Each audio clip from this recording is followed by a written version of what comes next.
ko yata do ko Nothing won't mu APS leti. Ndemu APS leti. APS Gambia le mu APS ti. Katun APS is 100% Gambian. Bari nyati mo te ko furi mbala kenta la di. Ke nyati mo ndari taba futu wola. At least ya fonte ko APS min kullo balbiji. Imo fon fonya fon ka fonya ko ibina do ibodo ko APS jam fane mo fana fonya nyati mo. Yo min fo yenda sija. Ndanga moy ko APS wallet isa ko do kino.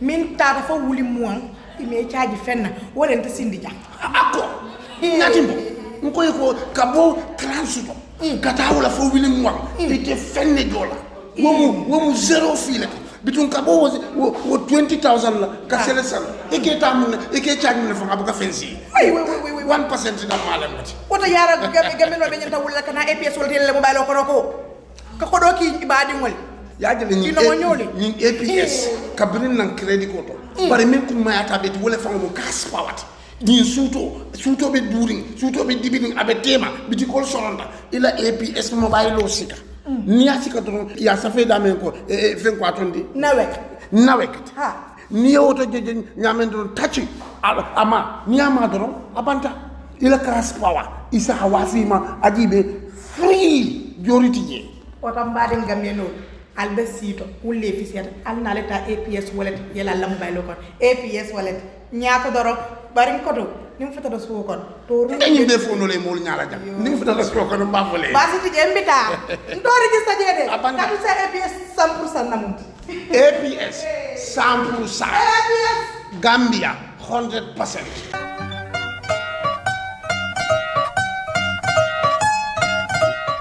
In today's digital world, connectivity is the backbone of progress.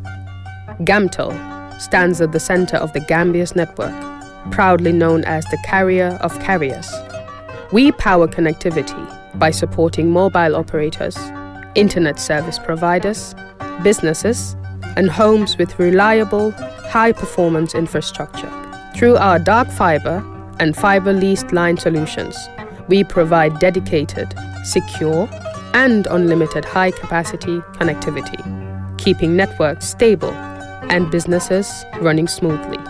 Always on, always reliable. For organizations that demand performance, Gamtel delivers unlimited, scalable solutions designed for speed, security, and efficiency, supporting everything from daily operations to critical data transfer. We are also connecting homes and small businesses across the country. With our unlimited broadband services, G-Fiber and ADSL2+, we provide fast, reliable, and affordable internet for browsing, streaming, and working online without interruption. In today's flexible work environment, our VPN services allow teams to connect securely from anywhere, enabling seamless collaboration and productivity at all times. Supporting it all is our private cloud data center, offering secure, reliable, and scalable data storage for the growing digital needs of the Gambia. With nationwide coverage, dedicated support, and trusted infrastructure, Gamtel is connecting people, businesses, and networks across the country. Gamtel, creating a brighter future in communication. Call 1311 toll-free or 422-9979 or visit www.gamtel.gm to get connected.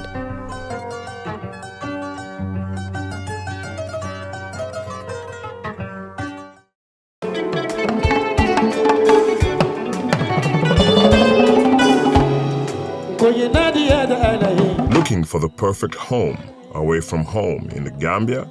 Welcome to BC's Residence, your ideal short-stay apartment in the heart of Bundung.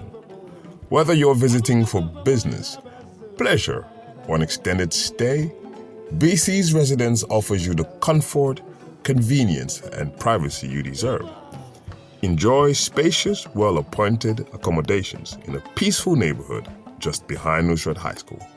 Our residence combines modern amenities with authentic Gambian hospitality, ensuring your stay is both comfortable and memorable. At BC's Residence, you are not just booking a room, you're finding your perfect base to explore all that the Gambia has to offer.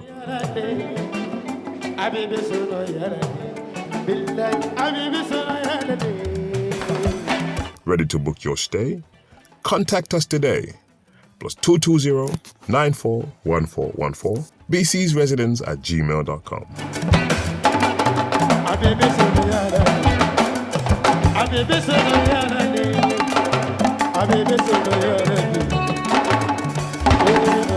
BC's Residence, Bundum, behind Nusrat High School.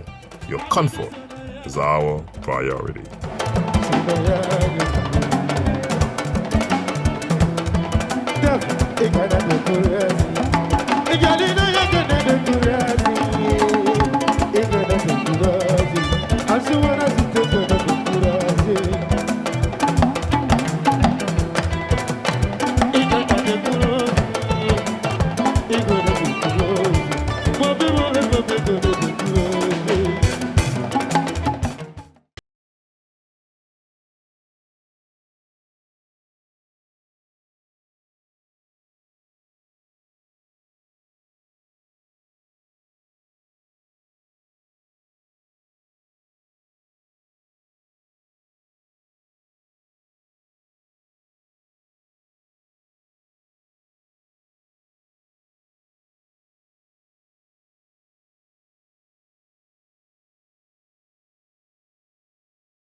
Assalamu alaikum baringolu ngali konton ngali bismillah momorondi yalonko ibe kirfatu jube kanyin temmenna mba fulale ala baraka baki alkala wato menta kabula noma ninyi wato sida alla di grand bantaba programme multani nan dong mi alonko akana arjuma mansola dunyo kannan kananan ka kul kacha mi alonko abe dending bankola kola fo politique wala mbam fo ku koten dem bang ñul be mo kulati mi alonko nke kachañim programme joti programme to jang ngamobe tentu bake nge jay surtout alfal men yalonko wolle be sirin suwolu kono Gambia fokanane wol salam mem banko e bantala nge be tentu bake nge jay ikela wato menta kabulan noma ninyi wato sida mba fala mol fana ya baraka bake men yalonko wolle ka stal ki mba fala altendeng ka stal ki ninga tre programme jube kan nyin tembena ninga tre ba jube kan YouTube channel to sitaje drum yo subscription mo free of charge lati ibuke kanim fenna bawo fewdol be je men ya lonko nke bondi YouTube ambukol finde de Facebook or woto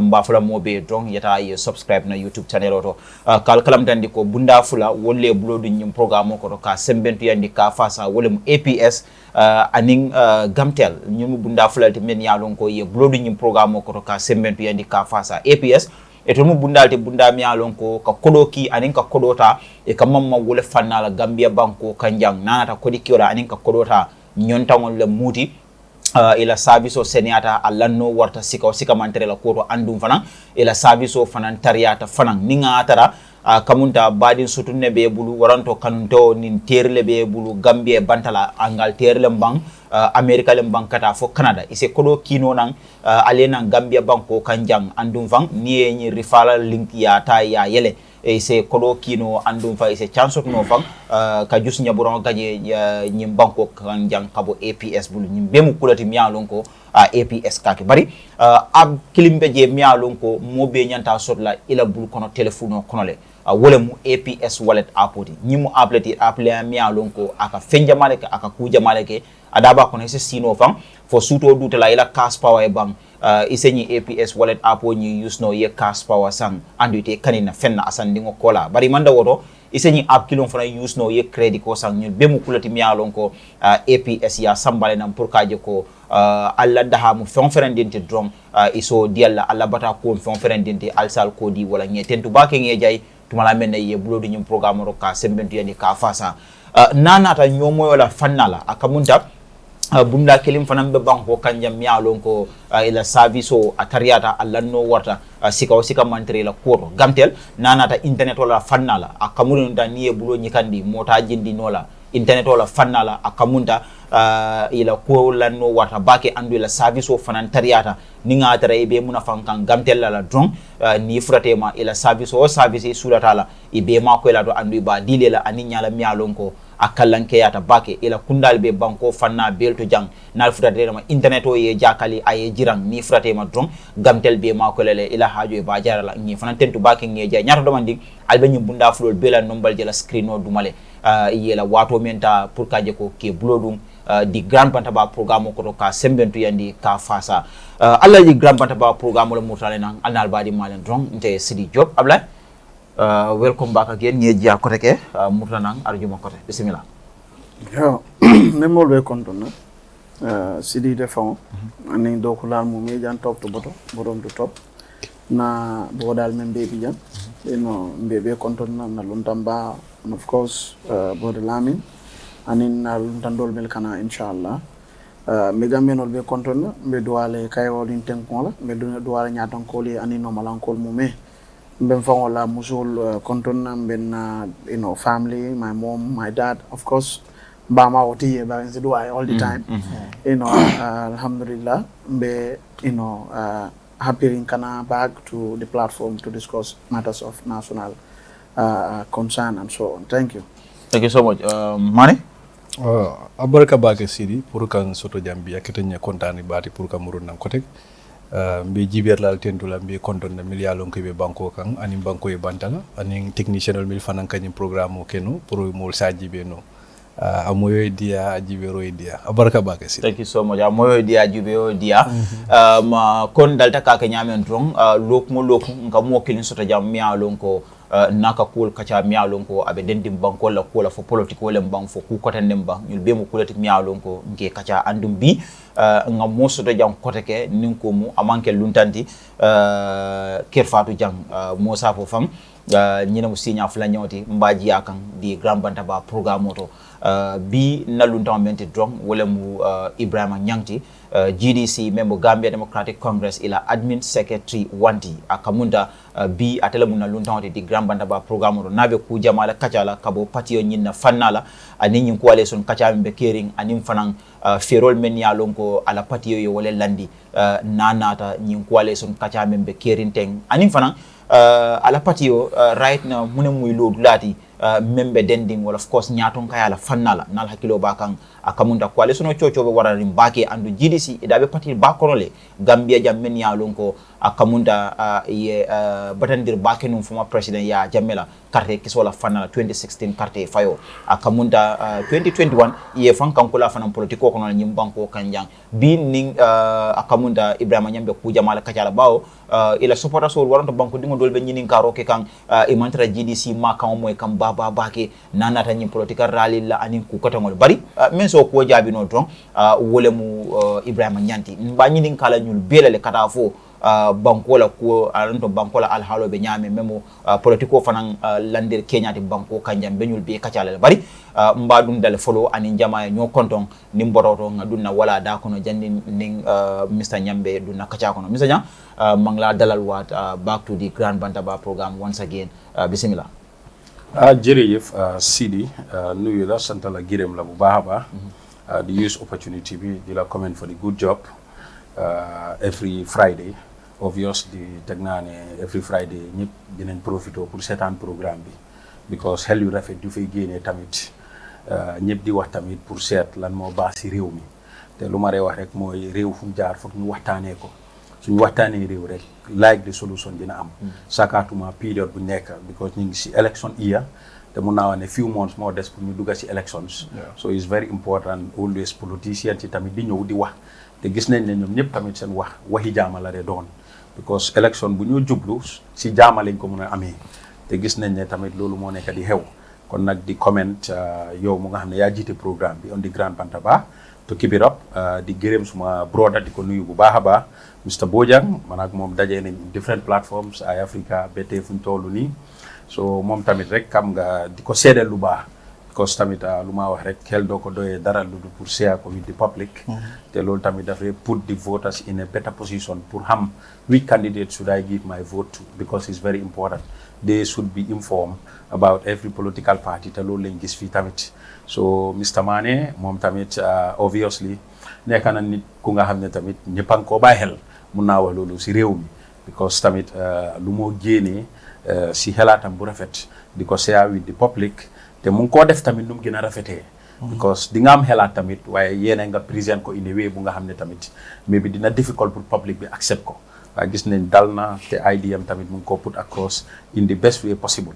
So ñu fi nekk ak ñu fi nekkut yëpp ñoom ñëpp di leen nuyu mboolem fu waaye nekk di nuyu Gambians yëpp ñu nekk si réew mi ak ñu nekk si diaspora bi di wax ne am naa kontaan te trop pour ñëw teew fii, because si lu ñoo yëngu dañ am product bu ñoo jaay.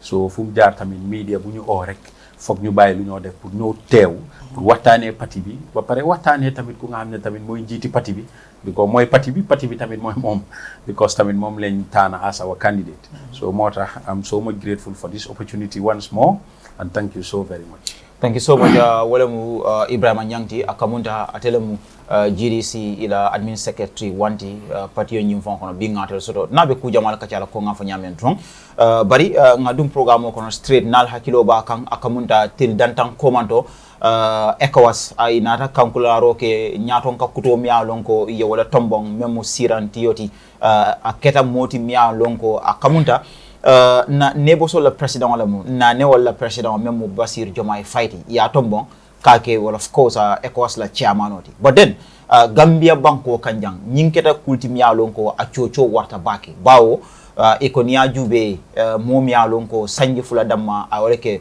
mansa la nyin tembenna inata nyin sirango diala compared to president miya lonko neali akamunda Musa ko fam abala be dun kala sanji tamalo kono memo president Adama Baroti munatne e manyin sirango di wala dol ko akamunda skeno ECOWAS imalla president Adama Barola waranto mole mati miya lonko akamunda he is not competent enough pour que nyim palaso kamara nakuma kante nyinti nyim banko dingol la kuma konti ka sindal la drum nyinum kuma kanti miya lonko banko dingol ba fokan well political party yolu anim fanan kata fo banko dingolu nyanto kelelalu ibe wulta ye nyaku ya kola bawo nyim position de position miya lonko Gambia famata position otala kabring tala former president Sadawda Kairaba Jawara Gambia famata kanyim makamo soto ngajele ya jamela sanji muang anim fula maralo be kono Gambia manyi makamo soto iko kabirin ndunta president Adama Barola maralo koto e kamen kumandi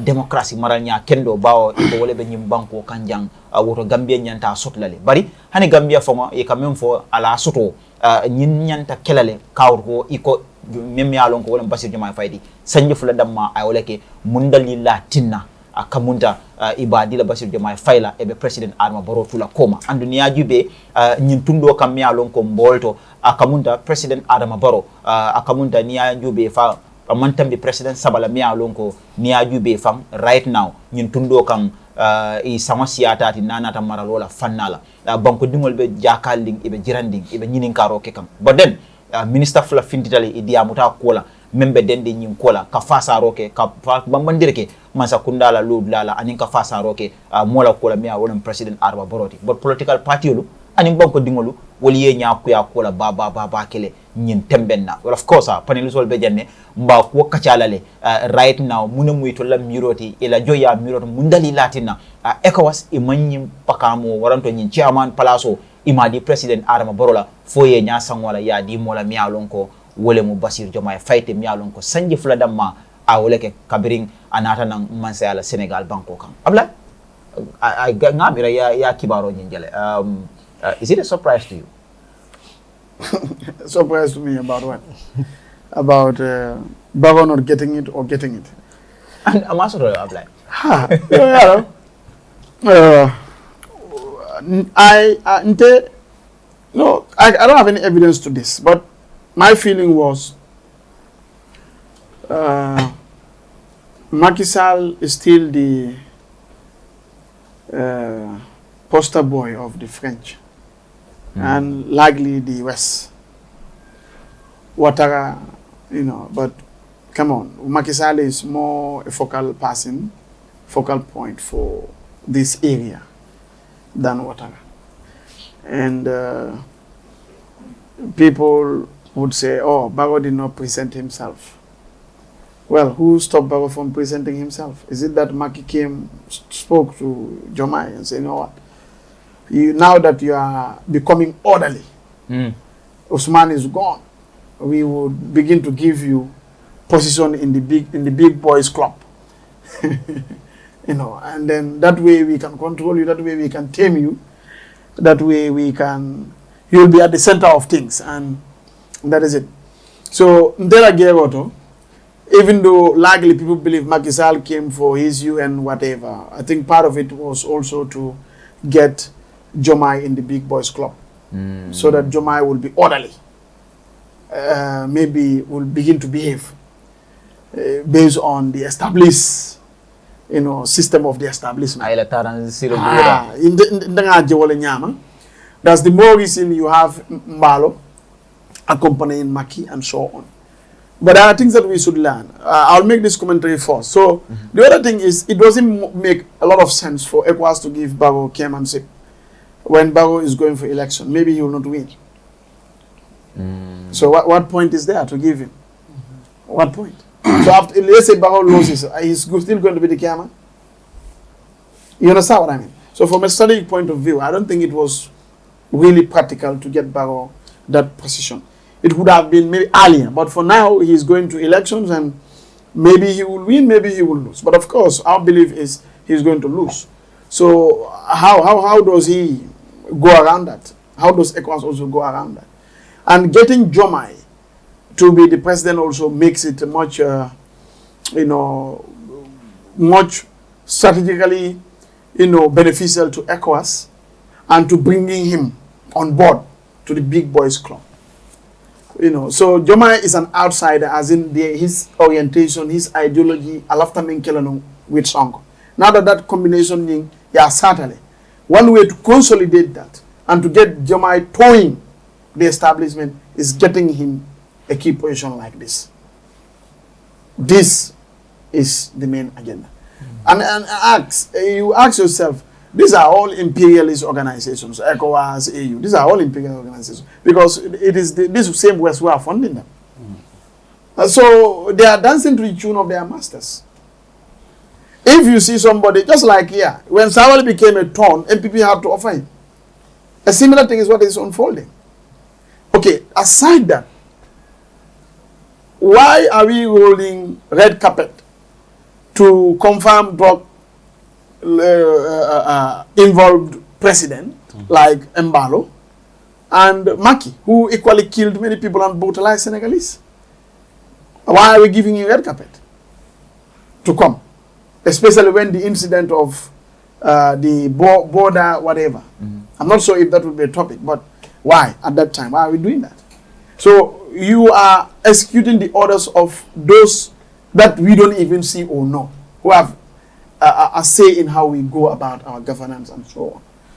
Soft ways of doing things. So that is it. Nothing more, nothing less.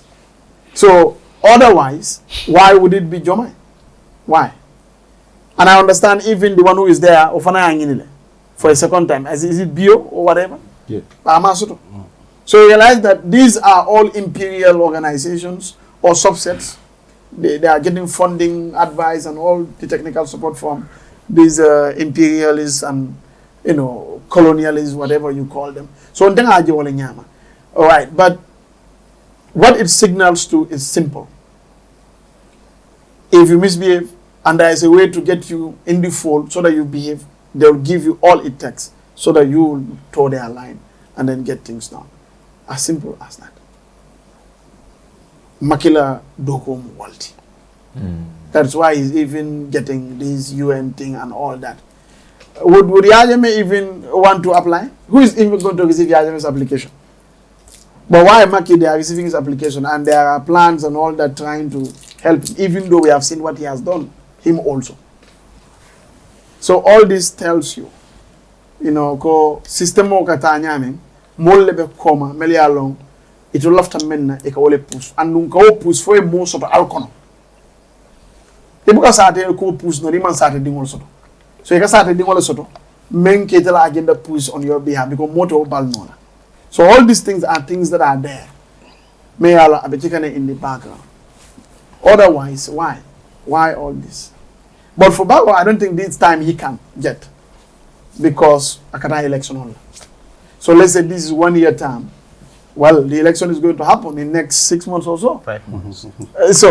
What about if he loses? So all those things I believe must have been one of the reasons that I think practically it would not work for him. You know, or it would not be wise for ECOWAS to actually take him on board. But again, why should ECOWAS also give a president like Barrow to be their head when ordinarily, you know, he himself is dependent on another country in terms of energy, in terms of security, trade, investment, health. Well, you have to go into a lot of negotiations for it. So people must see that diplomatic effrontery, you know, to be on the table and say things and they happen.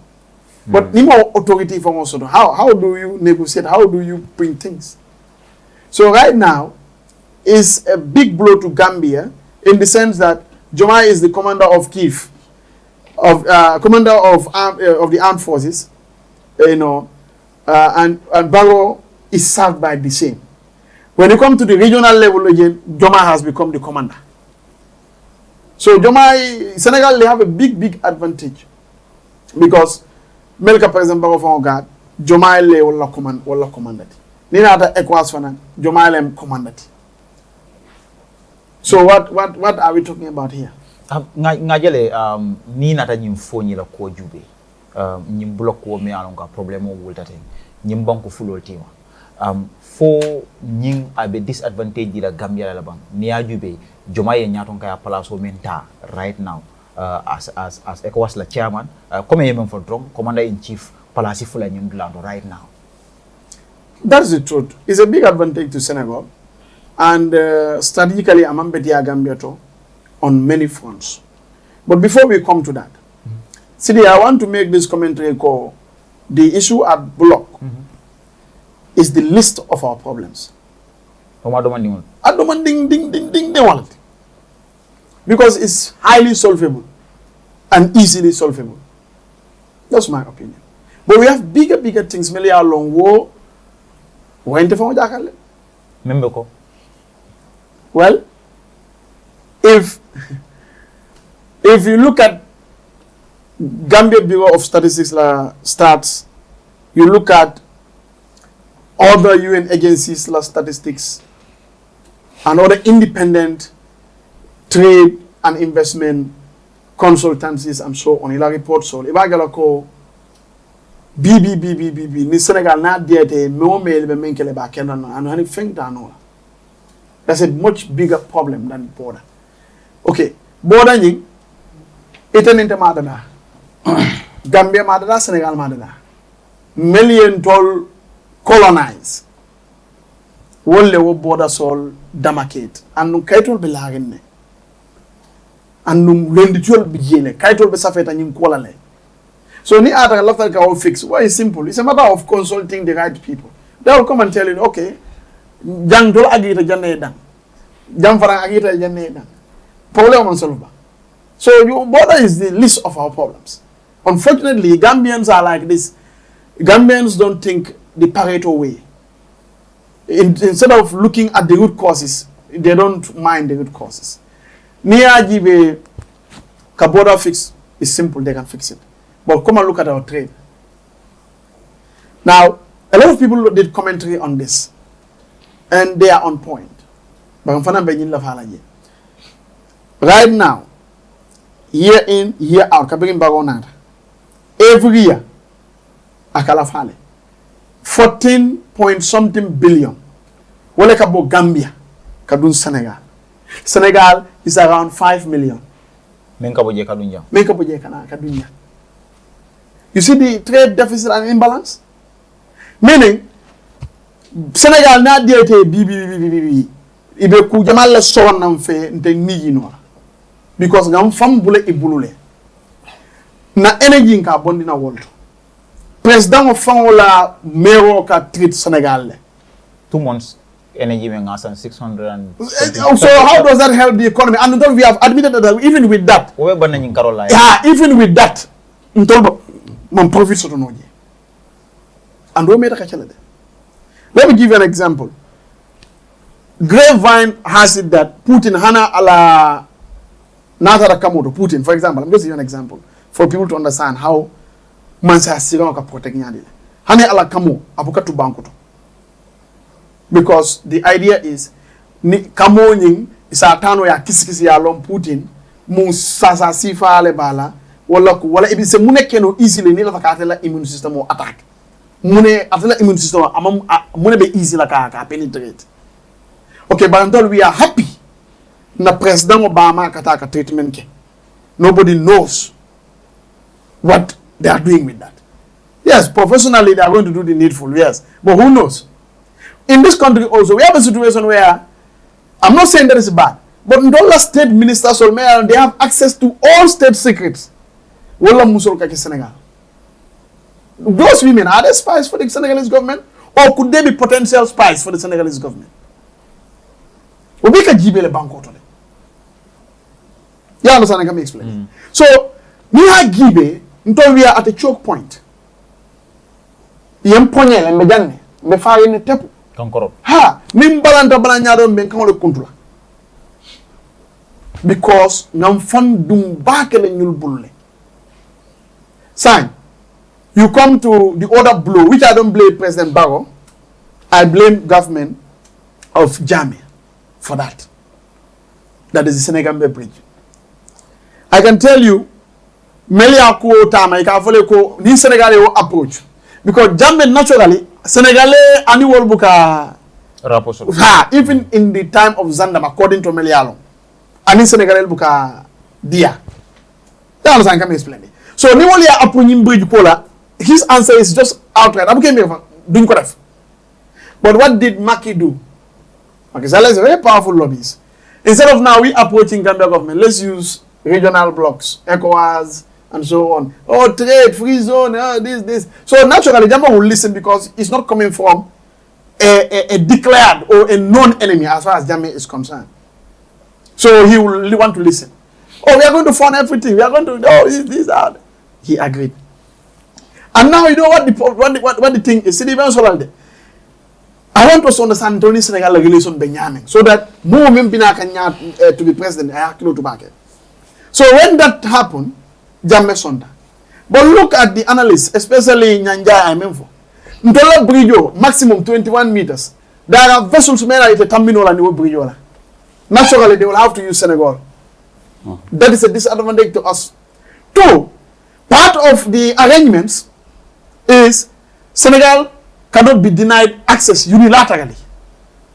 Yalla what time oni fega de jamaka sokone tani tambakunda. Ila citizen no balel ni Senegal they withdraw or they do the needful. But sign, you cannot do that. The other thing government of Kenya ke fanyi ngame na wale. Okay, kabelo bridge lota. It has now shortened and limited our potential. There are certain trawlers and big vessels may the terminal and Ningira. Even if we have the potential. Yeah, the Africa 50. Meaning the management and operation of the bridge, I'm not talking about the ownership, but the management and operation and the maintenance of the bridge is now in the hands of Africa 50. So anything in Senegal a problem also, and your only Strait of Hormuz is the bridge and that corridor. You want to use it. We did our investment. If this thing, how is going to pay? So where would you hold Senegal? Where? Except you go and work with the rebels in Casamas. But this was one of the places. I wrote an article about this, and some people were thinking, I don't know what I'm saying. I know what I'm saying. Okay. So you realize that in talk Senegal mutano dame choke, Senegal is tantol bulle technically. And we have had reports, even Bridgeon in there, we are claiming that Bridgeon in Betolela Dulat, which is not the truth. But that tells you the audacity. And they have never been there for us. They always had wanted us to be a vassalage. Kataga itol koto. Mine ya sabu, ye nyim kol beke. Mansakundana of Barrow, you Africa 50 year the wall fanala. So even if you want to close that bridge because of Senegal coming to bring them to order, well, Africa 50 will say, well, if you do that, how do we pay you? And we can also take you to arbitration. Because, come on, ECOWAS protocol bigele, na agreement sotole. Sa yina operation obebe ntolebule. Wala na banko la certain assets. Ibu ko wol mortgage wala ka di mo dollar. Because aka nyineke. Nin time o sita ita na ko assets so use to get back your dignity you cannot. Thank you. So what begin ani sidin barode. What begin. The other thing is, look at this block thing. I cannot block GBA, blame soldiers. They are heroes. They did great. Because they know why they did it. Although we have brothers in the system, many along, Olfana, they know a lot of things. So that we demand to phone. But I can tell you, Jamaica President Bagogad, Senegalese soldier. Ning Wolka President Bagogad, Wolfa President Bago attack. It means ima respect. It means ima respect. Because if any operation militarily is going to happen, the commander-in-chief of Senegal, and one like a Bago Fanan Kanta. So how will those people give protection to President Bago and still attack President Bago? That tells you the highest level of disrespect any nation can take. But at the disrespect of Fanan, Bago le ofena afankan. And to extend to general Gambians. War situation or caring. Okay. Let's look at the block incident. CD. Mantara politicized can wala na political for ye. But ordinarily, new soldier or Kanakadula attack, especially a military installation like block, they should be able to know at least 300 meters. Inyanda kan yugele. 500 meters. Inyanda kan yugele. 1 kilo inyanda kegele. Let's ask ourselves, what surveillance architecture do we have? Men can tell Marco to see any military build-up towards our borders or towards our camps. Who should have provided that for the army? So when I have to the campaign, Imakalam the Fang Abinakani. Already you don't know whether the snipers the blood bait or blood bait you don't even know. For even in the Gambia they have more maybe doing Punal Mamanda. Already they even know Nimbomo Boyta State House. Iyendaka president boring the Mintole. Because ordinarily they cannot guard the president if they don't know that. Escape route. Yes! So they know everything about us. See the what can do me? Ye kuwa bela long tola nyimbango kuwa be. Say me wole kuwa bela long tola kuwa. What even the weapons, the number of commandos we have. And I can tell you by extension, even probably every military installation, the level of training means they are below. Because these are the people guarding the president. It means they must get access to some of this sensitive information to be able to decide if a Sinajumal Tala in case of attack. And where is the choke point along the track of the president? Now bitaka mintole gena mu choke point dame ala unata ambuse mose ambuso lagi.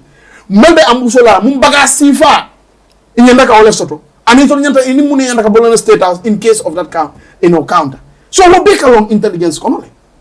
It means these people know our armories and everything. So see the in Interbekella, Melo Imalong, Kelo Kadule. By any year long, come see the other week, as a solipa, as Mathieu.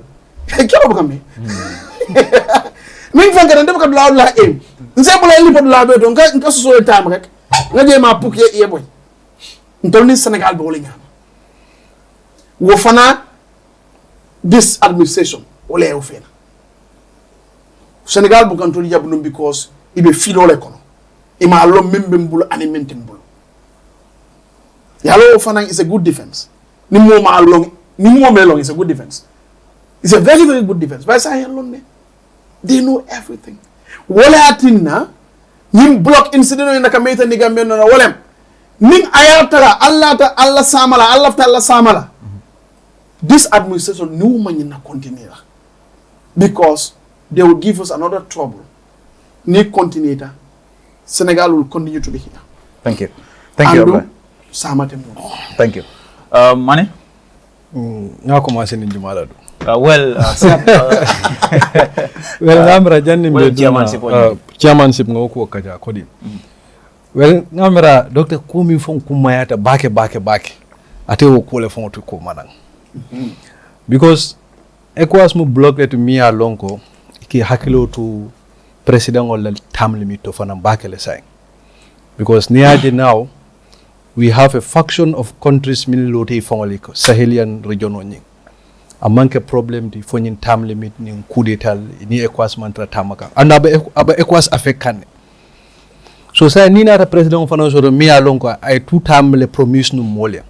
Because you know kabring election obakeri in 2016 ECOWAS be mol soto non janne hakilul be janne ya barola promise lonne. So ni alonko mi I two term le fo molia. Womo kilungo ya just 5 or 6 months to election. Hansa be balandi nkomi ateka tatam le jamantra tu tamo ni respect la. Anna kala fele ECOWAS le nyaton ko yalla. Sidi technically ECOWAS ta sonna wola. And war is rigid. Because no one thing ECOWAS be mine fo kam banko dola mole. What the thing of the constitutional term limit mole encourage kan. Oto akamunta is a cover. Oto akamunta Ebrima wala bo ECOWAS iba justify la nole. Because wol konu term limit la fla wala so that iba jele ni haje kuri talga ge you know jawra bota jamminna. Jawra le democracy si nyimbankunka. He take pride in it. Nita the National Assembly you will find a whole post of Jawra saying that I brought the democracy here. And we have for a time so tanu Jawra ta da fine position also. Jawra ni haje hani for we have human right institutional nyimbankunka is because of Jawra. IHRD, Africa la human right institutional baby Janet most of them. Time so Gambia was the beacon of democracy. Na West Africa tundo Kenya and Africa at large, even global level. Respect ko bije. But kabrin jamenata because of let's say human rights status ning anatam batandi bake. Atin certain privileges me sotoka at international communities will be to not take a problem. Ate funa na withdraw in certain communities fanankono. So not take a problem the overstay was there. Because overstay be mine kelaka coup d'etat le propel and wo overstay le jawra bondi through coup d'etat. So jamela boje kabra bota after the 22 years momie jamme bondi I move for wolem term limit abole dundilana and wolem ECOWAS la fundamental principle keeping African countries at peace anila banku dingol. So ning ECOWAS ka tendencies de milia lonko mo la fla fongo entrench la koteke in governance means a coup d'etat sino koteke mimbina kele ECOWAS la problem they will not allow giving you that power. So iba fokane ko barola nying manda saba nyom ya ko aba sikang is one of the contributing factor me along ECOWAS ye nyasa unda is the underlying factor sidi ya jele fenke ya fojanne nya ya fojanne komi ntol nata si jambe mon la wafika be protocol la wafika na presidential aspirant onye and be wafika ni dalilo lele etina la ya fojanne tele party leader man betia then ya fo still mule karri fele adamo pour ayke odula la nyaton kodi ibe characteristics so le use la ka fa mo si fa nyaadi leti iba tentene ya yayo saying ECOWAS fana bolle jibe la fo ani to la tamaram bulul tatal fani manta anu kabire obetu jibe ya jalo kani manta because the injustice that ECOWAS be mi fo kan jamela koto dalilo mi atene economic bija hani for sign baromang any solutions towards addressing those reform man ke jang civil security sector reform. This is why ECOWAS is still having il economic force nyimbankunka. So say momi man war reform fonkeno in 10 years pour kaje ka bankola security tighten. Man need to give him that luxury position. Are you saying he is incompetent? That is false. Second one of a reparation on him fana aning fenko TRRC lota min. Pour kaje victim or ke compensate. There is no justice without compensation CD. Fe mol mini alon ko e tocho sotoje fe ni sa kacha nata e lafle compensate sina yanfu. All these things are human right issues mini alon ko ECOWAS ba jibela ibe tenten na pour jandi be opposition de because that position is at one point ni wo diamuta wole ka ECOWAS be tu fo wole ka West African country fo SADC South African regime South African la block onying ni be West Africa for le be wole for la anu baro becomes the face just like me Gambia janyami be ni mol be Gambia George la even George la through the quality of president that we have. So at one point this economic blocks all mini alonko be Africa kono.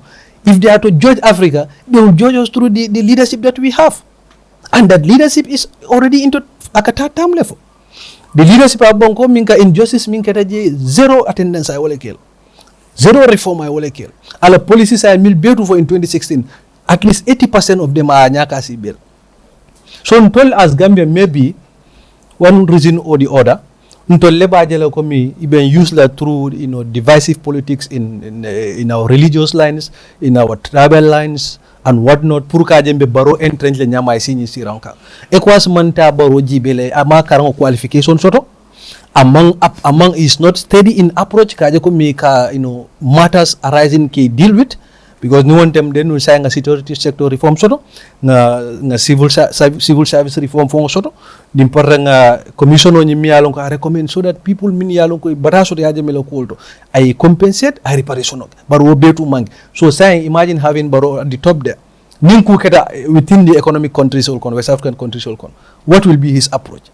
How steadfast is he? Alacrity towards issues benyadil. At one point, more lebina control la kotek. Nye mune firin Gambia as a country, ne ajibe jomai sanji flada ma ole ke mansayala. Yenye mpalaso di ala mialong kwa porta baki. Compared to Baro mialong kwa sanji tanga bole bayindi kan right now nye makamoto. Nye mune firin Gambia as a country. See the democracy between the two countries nye wole firin doro. Ntabala mfudal. Ntolta lamfu batale. Because ne Senegal jibe analo ku betu. Senegal be le term limit sol ñu bi maintain kan anu hadamba dingola nyanto la bunya niya korosi Senegal ni Gambia tema fana press freedom niya jibe good governance niya jibe ita Senegal ni Gambia lal. We are talking about one of the most senior positions West Africa kono mimbi santo ita odile no bank wala miya lonko ila democracy is still struggling. So ila ñin dio Senegal ndenga mira decide criteria libe mil jibe la Senegal la mansakunda tarambulo be nyadile inimbanko do la tarambulo be nyadile anu ile demokrasi fanam be nyadile anu Senegal la demokrasi le bambantanto la demokrasi anu komi docteur mi fofanan ko bamande fana we are almost into election year mi alongo we have less than 3-4 months sa ebe fenko dila mola mi alongo nanata lose election wala koteke it will take equals another convergence to come and select another new leader. We might be another condition but the fundamental condition is the term limit. ECOWAS is an advocate of term limit in West Africa. Niya di Barola, that means ECOWAS failed Africa through giving Baro this chairmanship. They failed Africa through that. Because Nteni Teleba for the coalition only Baro come on 3 years. But at any best practices level, Baro 2 time kele. Nga Minister Flagele Idia Mutakwala, Dr. Ismail Sisako, ECOWAS la chairmanship is a responsibility, not a reward. But for presidency, bank responsibility. Is it a reward? It's a responsibility. But even at that, benefit kanale. ECOWAS Barola chairmanship in ECOWAS benefits ila Gambia male. So what did he mean? For Baro science intending as the chairman, Kabiri new OIC board market chairman. We are having benefits there. In fact, to support your argument, it means doctor is saying Baro is only for things that are rewarding. Rewarding, huh? I don't know how sometimes these people insult the president without knowing. So you are telling us President Barrow is interested in things that will benefit him, not things that he should serve. So he's not a servant, but he's somebody who is there compensation of bedame and nafa bedame. I like what me. But you answer. And see these things sometimes they are legacies. Me along ko banko dingol ka proud nala. Absolutely. Ntol mamaringol dimal mina. Imagine we talking about Jawara. Yeah. Absolutely. Jawara man ke beat. Waketa watu mina ntol manyaka uduola. But today, nka proud and dolphin at global, international, continental level, nka moso to me along ka the chat. And I think, in fact, is it even the Pakistan and whatever Jawara played a role? Yes. In bringing international mediation. So by the coming for the international mediation. So they are also giving Baro that opportunity and by extension Ghana. But Dr. Cesar said Baro is interested in rewards. So about Padium. All right, thank you so much. It was great, you know. The topic guy. The ECOWAS chairmanship be Chobi Borina Trop. Citizens, people are saying why will they give this position to Jomai King Hamid?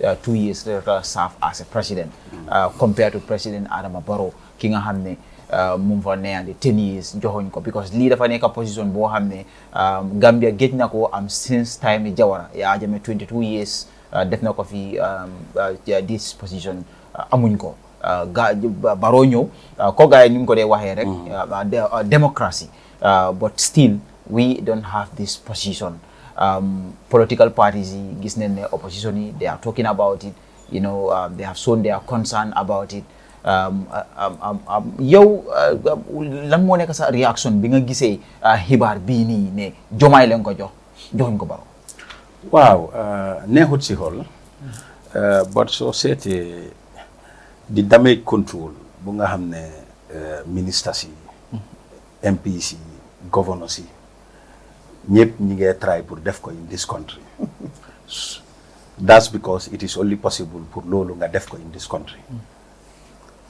Barrow is not policy oriented Barrow is not diplomatic oriented te problème bi mooy ECOWAS being a chair it goes with a lot of responsibilities because it's not about you as the president of the Gambia but it's about representing the whole bloc so tey soo gisee Barrow how politically oriented he is Barrow fu mu nekk rek dafa góom ne mu ngi si Bantaba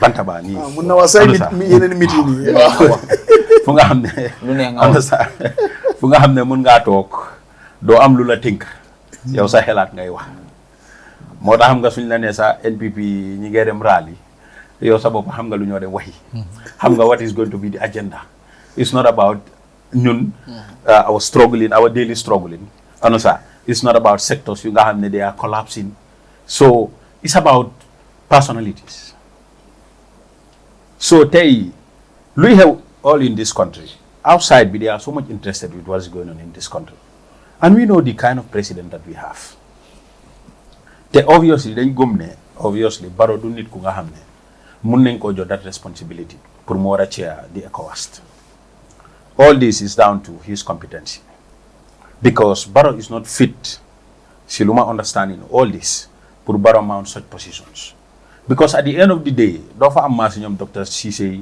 ñoom Mamadou Sabali ñoom Demba Sabali ñu nga xam ne mun naa dem represent ECOWAS wax fa comme nu ma waxee in this country ñëpp téye seen boppa yi pour ñooñu dem war a control that damage ñooñu amuñ fa so obviously soo seetee loolu yëpp di nga xam ne kuñ ko jox ak tey ku nga xam ne moom lañ ko dinaay obviously yow di nga gis so many difference in them when it comes to education when it comes to even diplomatic orientation when it comes to issues so di nga gis ne the qualities are quite different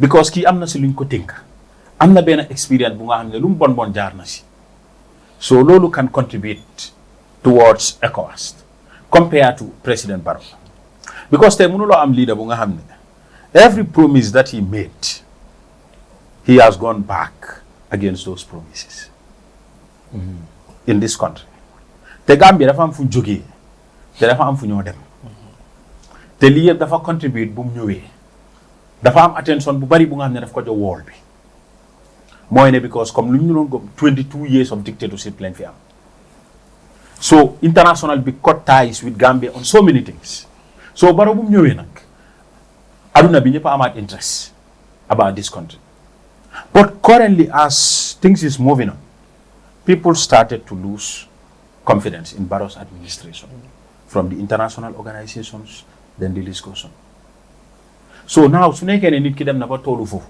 with some of the arguments you guys isi ñu ne is based on rotational basis which is not the fact gis nañ ko fi mu jógee one francophone country to another francophone country te tey soo ñëwee comme ni ñu ko waxee ñu ne reward la because tey ñun teg naa ne what is even going to be more of our interest yow soo ne reward based ne dafa dem with certain expenses ñun seetal Gambia yaa bu fi nekk teg naa ne nothing would have pleased Gambians even with all the millions yu nga xam ne ñu ngi ko yaax moom su nekkoon ne jëloon na ko loolu make sure ne at the end of the day dina nekk di chair pour mu jël loolu teg naa ne dina isi so much difference not only in this country but even within ECOWAS so mbiram yaaxa buñ ko wax because whether Barrow is the chair or he is not the chair yaaxa bi dafa continuer waaye ECOWAS then believe ne Barrow is not fit pour moom war a mun a lead the chairmanship. Guy believe ne loolu already. No, because that is it. Because beside loolu man dama gisut any other reason. Term limit we are talking about it now. But over the years before getting here, Barrow mënoon naa nekk di chair. But the problem is mënuloo fa am président bu nga xam ne gis nga lu nekk gradually la moo amee. Gis nga you just cannot go there for your first time. Understand ñu am complete trust and confidence in you. Sessions dafa am. Dañoo gis sa participation. ak naa ngeen ne How many understand? Yes. How many understand? Whether you are up to level, whether you are prepared for this tax. What ideas are you bringing on the table? Absolutely. Not only luñ la bindal pour nga dem taxaw xam nga read ko before the public. No. But dafa am issues yu nga xam ne dañ ko discuss fu nga xam ne du paper nekku fa. You don't have Mamadou Sabali there to defend you. You don't have Ismaila Cissé to defend you. No, you don't have none of these people. President Muneka, you are there to represent your country. From off head. Yes, I'm telling you. You gis lu war a génne si yow. You gis what can you bring. And naturally, if you contribute anywhere meaningfully, people like you. No, this is it. How would I understand? So are you telling me it's natural in all of us? Are you telling me Barrow lack all these things? No, I'm telling you, it's natural in all of us. Well, there's no evidence to show. Yes, also. So it's natural in all of us. Yeah. Because honestly, I'm not for on neke. Understand? As our president, I'm meaningful contribution to him. Is gis nga sulu Barrow mo ko ron buga sax nit moy taxaw mu ne let's give it to him. Absolutely. Tey am na in this country. Da nga dem si yena parti si ñu ne la ne kii lii la. Understand nga? Kii lii la nga dem si yena organizations through sa participation la ñoo xam ne it's important now for you to be given chance to lead the organization. But now you expect Barrow for over the 10 years, we give them ECOWAS, people are discussing critical issues, you are keeping quiet, understand? Your amulo for contribution. So next minute you already show those people that you don't have nothing to offer beside Linda Binal Punga read ko. So you think we will take that risk to have Barrow as our chairman? And chairman, imagine now, chairman goes with a lot of responsibilities, not only within ECOWAS. So you also like within ECOWAS, even amulo for the respect that you deserve and contribution bunga ne mom len expect si yow. Now you expect that there is problem maybe in the international or problem where. So you think the ECOWAS mun ñu jël that risk because that damage will be at the international level. It is not about Barrow as the president. So you neku things yu nga xamne dinañ ko jël. Ba paré tay so gisé dëkk bi fu mu joggé tay ba dëkk bi fu mu ñëw with all the promises yu nga xamne comme Barrow tay make na. ECOWAS tay the 2020 draft constitution. ECOWAS dañu am interest in that constitution. So mota so baye xel sa the head of Sahel countries. Ñëw na fi du benn du ñaar du ñetta midna almost all political parties, National Assembly, midna the president, midna all opposition figures. Good luck Jonathan, effort bu mu defut amut. Ba nga xam ne party leaders yi jëlee nañ leen fi yóbbu leen in Nigeria just to make sure ne dinañ am consensus on this. And there was only one problem about this 2020 draft for Barrow. That was the retroactive clause. Bu nga xam ne dina ko at least luñ la wax mooy sa temps bu romba ak temps bi rek nga doon em. ECOWAS ñoom seen boobu at that moment lañ xam ne this man is not even ready for 20 or 25 years. This man is ready to go for 100 years. They don't even say what. I'm telling you. This is it. Ne mom 3 la moy am. Waaw ñu ne ko li nga wax loolu lañ def ci constitution. Ba pare 3 years moo wax nga am a body bu nga xam ne dafa génn pour remind la. Because 3 years jot na was not a rebel group de. Yes. Honestly. Sidi yow yaa taxaw seex la du lem lañ dugal sa gémmiñ du sukur nga ne after 3 years dama resign ma dem concentrate on other things. Mu ne Amat Ba bokk na. Waaw non goma Amat Ba waaye moom lu mu wax dem nga am a groupe bu génn pour remind la. Mr. President, how many understand? Pour remind la ni Mr. President, yow sa bopp yaa ñu wax 3 years ngay saaf. So they génn pour remind la wal na ne 3 years jot. C'est la 3 years bi naka la turn out to be. Léegi yow ku nga xam ne retroactive clause bi tax na mu sacrifice the good ideas that was great for that constitution. Tax na that 3 years tax na moom Barrow mu release tear gas on these people. Others were beaten just because they génn pour remind la ne yaa waxoon lii so lii lañ la ñoo fàttali. That's simple. Some program dafay am di nga wax lii maybe doctor mu ne la waaye lii nga waxoon which is normal. waaye léegi all these things happen. Retroactive clause bi bañ nga ko and you sacrifice the aspirations of the Gambian people in having a new constitution. Teg naa ne there cannot be a better explanation ne Barrow is not ready for 2 term than that. Because su ko accept woon rek dina serve 2 term life goes on. Kon gis nga mediation effort bu ñu doon def yëpp in the international nidut ko woon. Léegi yow you believe ne ECOWAS do about this ne Barrow mun naa ñàkk di ECOWAS foofu lañ close di chapter. When he is not ready for it. Because country bi many opportunity pour mu serve 10 years. Why one ne first time because he include. So meaning ne this man already decided to go beyond the 10 years. Lii lan la free. Xam nga lii lu moo free mooy sili mooy ne Gambia puusaguñ. Demaguñ fenn. Demaguñ. Defaguñ au liaison. Non. Line bi taxawaaguñ fa. Line bi taxawaaguñ fa. Taxawaaguñ sa pour bokk si race bi pour ñu ne ñu dem. Because Sidi lu xew mooy gis nga Gambia tey man dama ko reew may leen Barrow I doubt than ever. Yes, I doubt whether we will have a president who will be more fortunate than Barrow in this country. Man dama gëm ne du amaat. Because after Jammeh opportunity bu ñu amoon to rebuild this country dama doubt whether we can have any other president bu am that opportunity. We am chance boobu. I don't see it happening. Because aduna bi dañu ibiloon ñëw leen loo leen soxla we will give it to you. And we were made to believe both here and the international ne Jammeh destroyed this country from A to Z. So ñu mënutoon sax dañ doon ready pour help Gambia. But now they have seen what Gambia has turned out to be. So léegi nag with all these regrets yu ñu am over the 10 years teg naa ne now ECOWAS what they are working towards mooy suñ ko waxut Barrow sa mooy is enough for Barrow. Thank you. So léegi when it comes to our security issue gis nga Sidi sa kër sax dafa am lu nga xam ne ak sa mbokka lu mu la jegeñ ak sa doom lu mu la jegeñ dina am lu nga xam ne du ko xam si kër gi. Soo gisee kilifa su demee ba nga xam ne gëm na ne mais bi du jógaat ci lal bu mu tëdda mu oo taawam wala kum gom ne la lii ak lii because Sidi nit doo wax lépp te doo nangu ñu xamal la lépp. Gis nga Jammeh bu mu fi nekkoon man maa la Amérique sax amuñu woon fit pour attaque. I'm not talking about Sénégal. Amérique sax amuñu woon fit pour attaque because to them this man is crazy with what was coming from him. Kii lan la amee. Kii lan la yaakaar. baax na si nit de. Sidi is good. Nit ku nekk war ngaa am lu nga xam ne umpa la.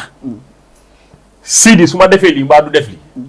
waaye amut limite kii amut limite de. problème bi amut moo tax gis nga jamono bu Jammeh di doon dem dafa am comment bu nga xam ne méegoon naa ko ma ne leen ne gis nga Jammeh mi ngay dem waaye gis nga the pace that we are setting is going to haunt this country tomorrow. Because Sénégal the only interest bu ñu amoon mooy Jammeh lan moo ko doon wax loo kii lan la gëmoon nii lan lañ am léegi réew mi ñëw na taati neen la solu tubéy solu dara. nekkul siitu si dara. nekkul siitu ko sax. am telling you right now lan la Sénégal xamut xam nga léegi lan mooy problème bi mooy lan la Sénégal xamut ak foreign troops yi lu suñ own soldiers yi xamut loolu mooy correction bi naaw gis nga léegi in this country ñoom ñu wax la lu nekk si réew mi is far more easier than Gambian soldiers yi wax la ko. Absolutely. Man tey soo tegoon ñaari ñu ne la nag kenn wax about this country I will prefer to listen to the Senegalese soldier than Gambia.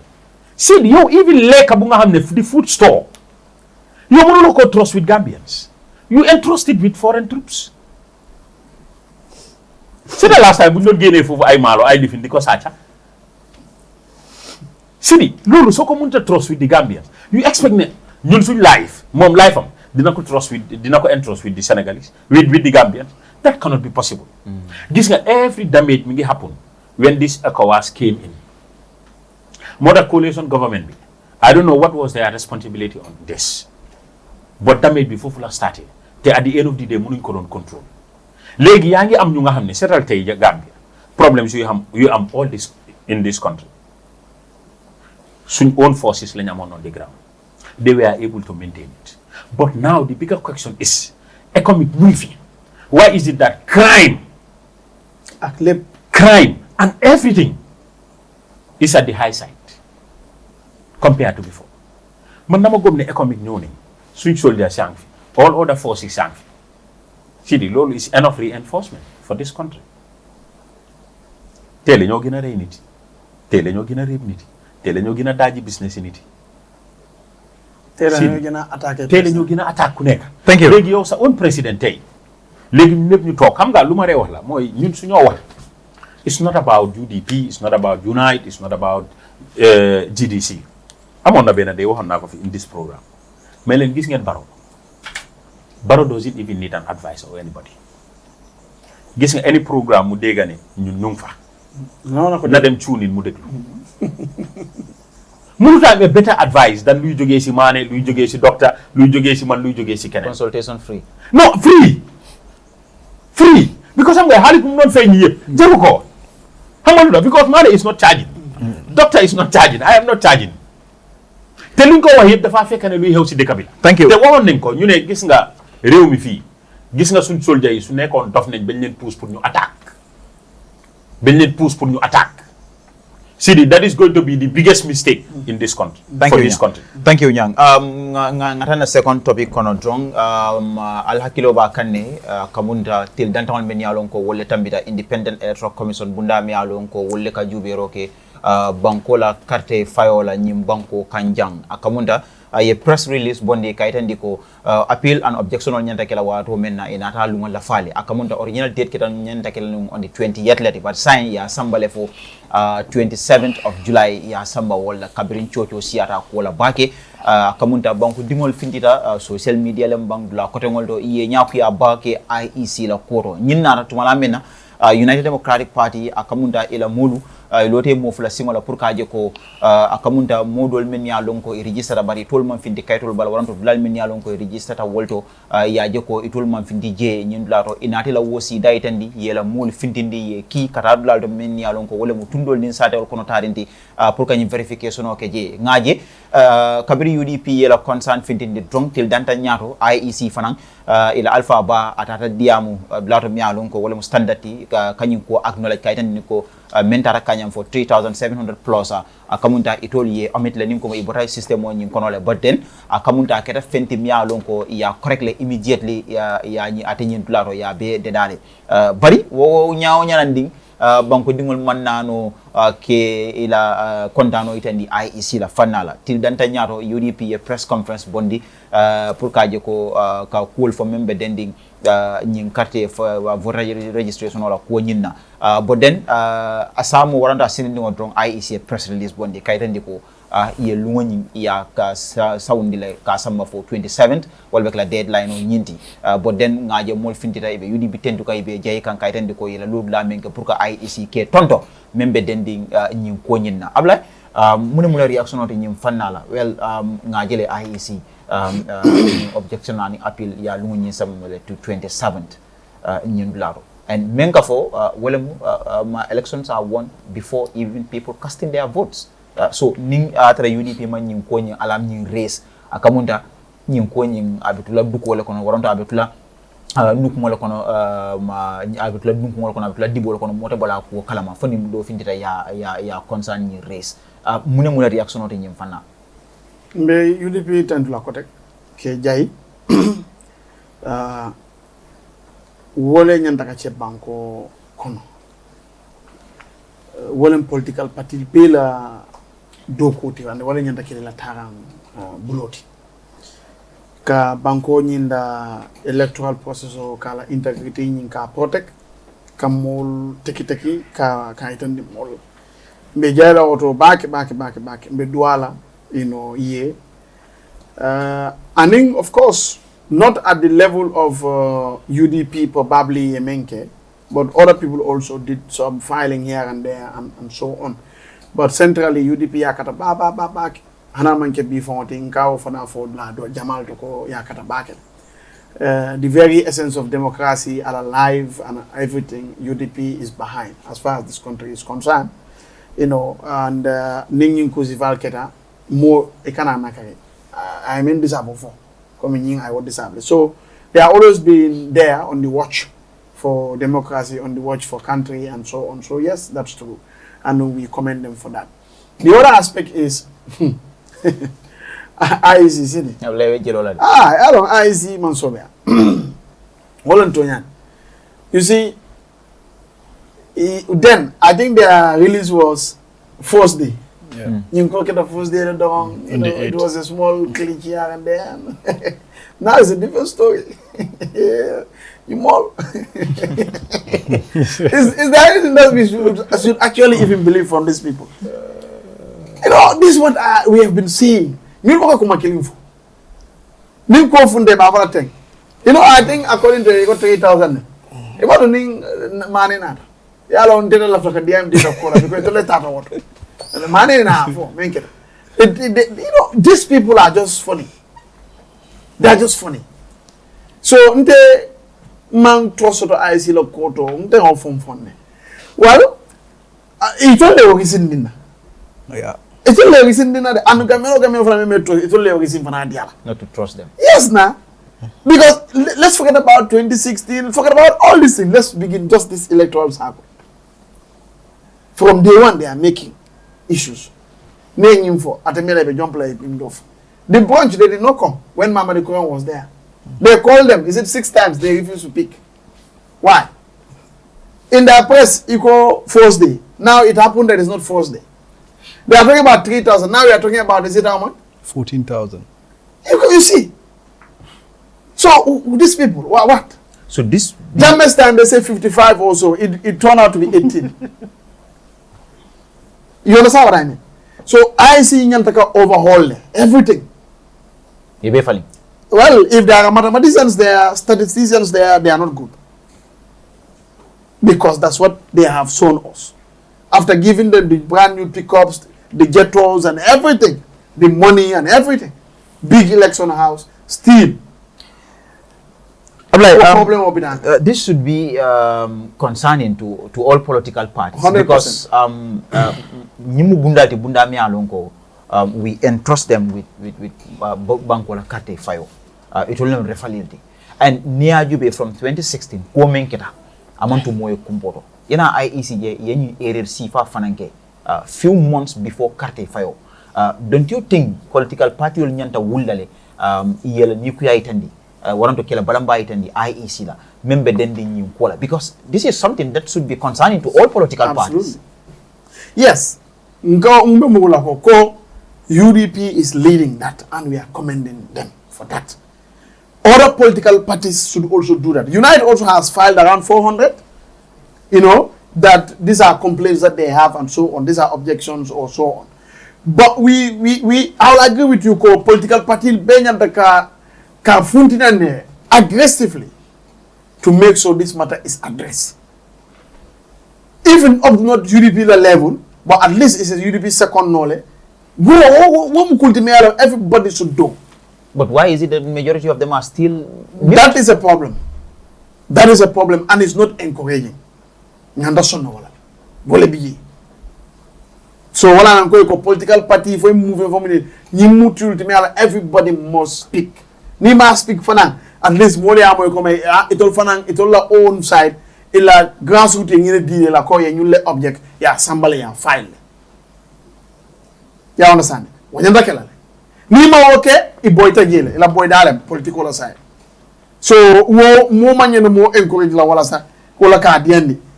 It's not whether you are GDC or whatever, it doesn't matter. At this point, the essence of the republic found at stake, which is our election. Republic is a country of the masses. Ordinary people. That's the republic. Now, what gives ordinary people the power is what? Through the electoral process. Ni wo undermine that. It means it's no more a republic. If a party yela resources use kata on the ground ka I is like error correct bunda mi alonko bankola na flow be bulokon. What does this mean to IEC? We cannot mince the words. You want me to repeat it and repeat it and repeat it, and I will never be tired. UDP or any other party that is doing that, they are doing great. And that is what is expected of any party. Why are you referring IEC la ko? Iman Sobea, Sidi. Iman Sobea. What am I? Do you believe this election will be transparent? Well, for now they are not being transparent. I don't have any reason to believe that this election will be transparent. What an example of the when IEC is quoting electoral laws and they even get quotation of electoral laws wrong, even before international community. You think they will get anything right? If I tell Imano, idela salo akamota nyonyani. Because ngame mwe kanal to fatia ni wo correcta. Hani mankulu wala no. Kodi in class. By the one fatia fono. See. Electoral law. You are the chairman. Is it that Imano for Tilimbaliala? Well, Imano, nte bole fola. Because never Tilimbaliala we would see some other things, which is also part of it. But no fangoletiye. Because ni teko yellow akaran wala at this electoral laws ite ka dogo che wala. Well, you should be here. Hani ye take. You should say as it is. But what fango imono, what fango imano. You expect me to whatever. For ango ni mon fatia no. Ila salo be mutala nyame abe kole alal. By the time memmo ko fatia fo wofo. Moving ahead, Yes. Opposition party ol nyanta munekela right now nyin tembenna. Because ngalno coalition kacha obe kerine, but aside from coalition talks, opposition party ol nyanta munekela membe dending IEC la nyin kwala. They all should work together. See, still unity. Pressure Kolia Molkan. Imagine the pressure that UDP puts on IEC. Yes. Imagine you have 2-3 other pressures put on IEC. It's going to be a big thing for them. We would say, even the extension, well, we would say it's UDP. Imagine if 1 or 2 or 3 or other people also did that. As a terminal 27. It's a terminal. This is it. Again, even the reversing course they come in for. You bring, okay, what are you leaning on? Are you still leaning on, okay, birth certificate? I'm not birth certificate. And you see how sometimes stupid our laws are? If you present a birth certificate. Well, a birth certificate is not a national identity card. Who is born and cannot have a birth certificate? Let's be frank. It means you are born here. That's what it says. But it doesn't say that you are a Gambian. Yeah. So if you are relying on birth certificate, well, I'm not birth certificate, to make a judgment of Gambian or them, you see how intelligent that is? And you still want to go to revising course and still superandoku see you know. Ngane yo danga am justice. But justice and fairness I don't have. Wala anko ko nyi system be yanta overhaul na le. Wala nyanta nyi banko samba. Because it can be be for ndela jegoto. There are many ways people can easily escape. Because you are talking about things mainly alo war. Hani memman te Gambian is also no. Okay. All right. Mane, you are on the ground. Yeah. Al tatale fo Santol to Taring, Al Bimol told Jubela, you were on the ground. Yeah. Afomule moneka. Well, so min keta sidi and mi atine UDP nyunkol kono amanke koma kotiji because kabering IEC ko supplementary registration ndol fana komini ko on your mark rek kabri IEC wuta doron ndol fana wuta wala nyam kabo Banjul fo sandu be URR kono ila last center jemu generality Mamadi Cisse. So mine ndol so no support la kaje ka IEC challenge today. Every center Mia Lonko IEC operates today. We have an agent there. And the opportunity is that every day the total number of new registered akasafere and the total number of replaced akasafere. So let's say turntable is a center B. It be 3 days like Elaja. So first day you register 50 people, new registered both male and female, replace 3. Second day you register 50 people, third day you register 50 people. 150. Jan center wala sort before be sound center door. So this is the record that UDP agents will record. This is the record that IEC will also have. So General Kaboje, the same record you confirm. So this is what happened across all the regions all the constituencies, ward level, villages, a betu chow. Then, ntol kabire aparta na record be mbulol kon. Nga tabulate nga soto, nga din na senior administrative secretary. IEC fanang tabi bulo kon. So IEC fintenang iko all together yo 212,000 plus lesson. Banko betu katon to boliban. Then tol fanang na record be mbulo kon be batunka. So inata for say okay be nyatalul fanang bondila because luaya tandi wala nyam.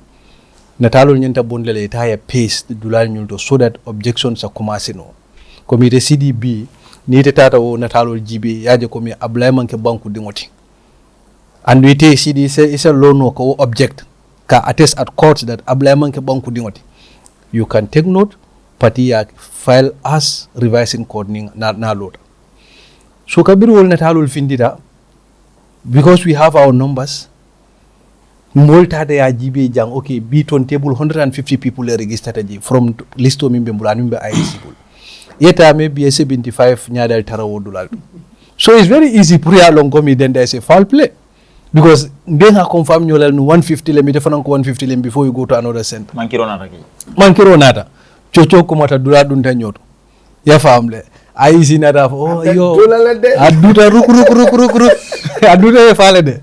So IEC nata okay sa enforce de lem mistake o soto wolto on the 8 wol murundi lana nange keje. Bari so akamuna be bulle. Ha. So min nata surprising fanang. Hana kabire IEC ya file sol di parti la kote ke pour isa jibe parti ndola parti na rajel hani 212,000 IEC kam info ani number mi alonko ya submit parti bulo kon o mo 183,000 plus let yemendi parti yolla ha 183,000 plus ko jelo so 212 so nearly you have at least 32,000 or so different city. But you remember for another follow come double registration of kettle for almost 24,000. But sa double registration of kono itol nata deletion of anag mol bondi. Mintata for nearly 14,000 people. Sa near old bondi you have outstanding number of at least 14,000 kotek. Me alongo as we speak IEC malo number be dulamindo. And when we talking about numbers here, we talking about human beings. Over 14,000 human beings IEC all be mabori mo mala be nyadile. Jamme karreje la bondi jam 18,000. So that means 14,000 can win an election in Bankonka.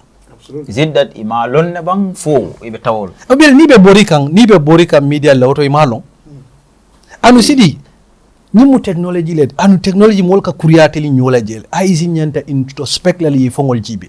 As a kino there is an agent working with the government. Mimbe da number tampaka wodlal. Ye nying data ko je daoda.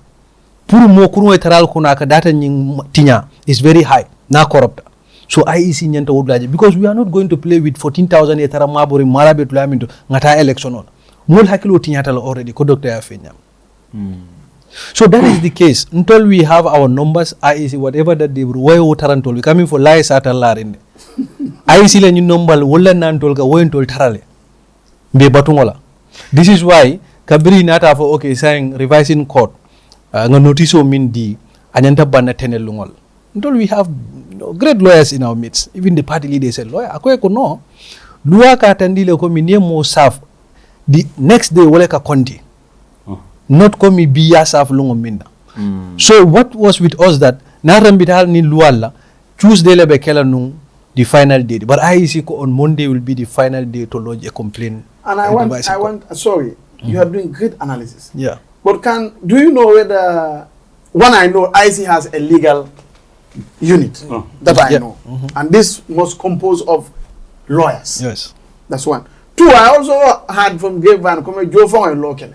Yes. So I mean, yeah, get it. Ni one form, le basico, ni more South B. People can contact. Sani more men. A sensitive issue like national elections. Yeah. Allow me continue.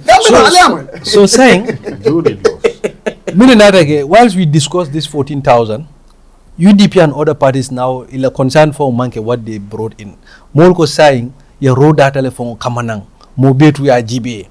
Iko 212,000 mean for sang I naba because even your mol mean delete banku dingol they have right to contest at court that whether it is right to delete them or not. Yes. Because it already came with two arguments for them pour many along they are on the double registration category.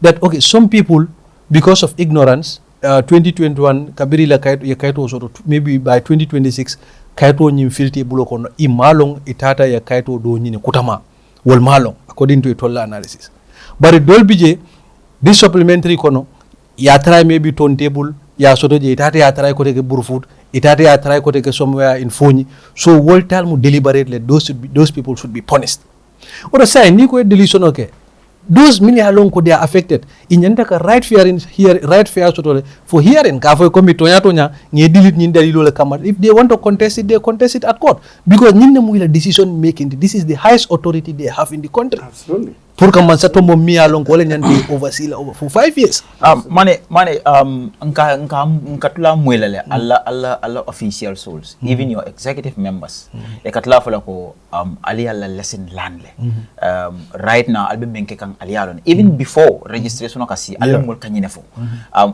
is it that ko menkera 2021 ali alla lesson lano wolto ali alon albe menkela walatina ali start comme quand même foten kabringi ye line on nuni alni ayisi wututa nyola sidi ni mol ko ale ko UDP be parere inside na katambi sango beto to we mean it because yajele ning African countries ning election o keta bande inate ko election o sunyata mol ka mire telephone mi la katoke so we are not going to wait until after election ko take they say we throw your case on the technicality ibe mine knowledge abanta bar sign to lafla minna before election abe ko le faire and what I can know if you are not working shoulder to shoulder with IEC. You can imagine what is happening now. This is just supplementary me along. It will come in for a number. Let's say it's 200,000. We're talking about 2021 mimu general election oti. Momo 18 years and above. A be to carton to Boliban a be registered. This one is supplementary. How many double registration is will be to man contest no at that time. Albe kumandiro ke kampuri fully so ya be fin. How many minors le registered in 2021? How many non-Gambians le registered in 2021? Because he can mean for thing going to revise in court. It's as a result of the minors and non-Gambians for Wakatal in 2021.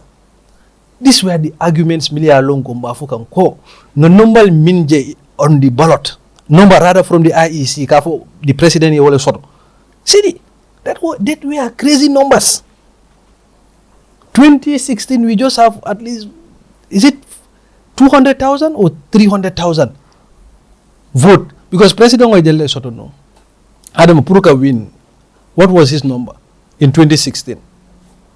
Is it 130,000 or so? Because I'm on 38,000 we have bigger number than the 2016 presidential election. So at least 250 to 300,000 wale kare winning the Ninja. But now we go all the way to maybe 800,000. 2016 in 2021 the Madam Matemo City. So the numbers were completely crazy. And I can sort of know Nisi Fale Kono. So I see fele and Nimol me no matter we're talking about 14,000 me along kabe maboring. But it is already reflected because then apply betu ngajel komi okay 212,000 nesota. But minni mang scrutinize num funga na along on the whole 183,000 nebenyul bulokon. It will reflect in the election that 212,000 nesot. So why are you querying now? So all these things man happen in 2021. So new revising code, the reason why Apusta Fanang, the outstanding 14,000 member marboring IEC bulokon, those people also they are subjected to scrutiny. Because niya nyundol pace now ndetata nga apply GBJ utonga nyan GBJ and I want to attest that nyamanke Gambian dingon. What if new 14,000 will nata? While the revising code is already closed and done. It had a revising code. So fairness mantara wodulal. So this is what our legal team argued that okay, so long you mala problem wallet. Now this number of days, but you people are not able to provide the public with the ultimate number me along to go to the revising court. Unless you provide that, revising court, revising court if that is possible. So they know that is not possible. What they can do is we extend the date, new number bondina. We go and contest those new numbers. So ngata revising code. New number bondi. Alba jibe 4 new number the same number le battle fanambol. No, sign tending have a number bentol bulol konol. But the face ning kata stamp so that you know ablaile face dum fo tonya ning banku dingolem o banku dingontem because modol bi je wol ka tambal. During the registration, non-Gambian or Dolby will katambalal. So this opportunity is created so that you can go and look on the faces and know whether this guy is a Gambian or not, whether is a minor or not. If you want to argue it in court, you can file it and you go and argue in court. Because handing cards will phone kasane. These forms that you used to go and argue in court, you buy the forms from IEC. You buy it from the bank, IEC will sign it, they give it to you.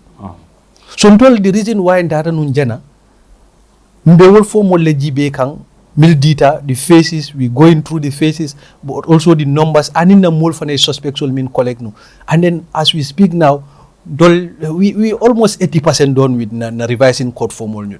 Because we were thinking that it's going to close on Monday.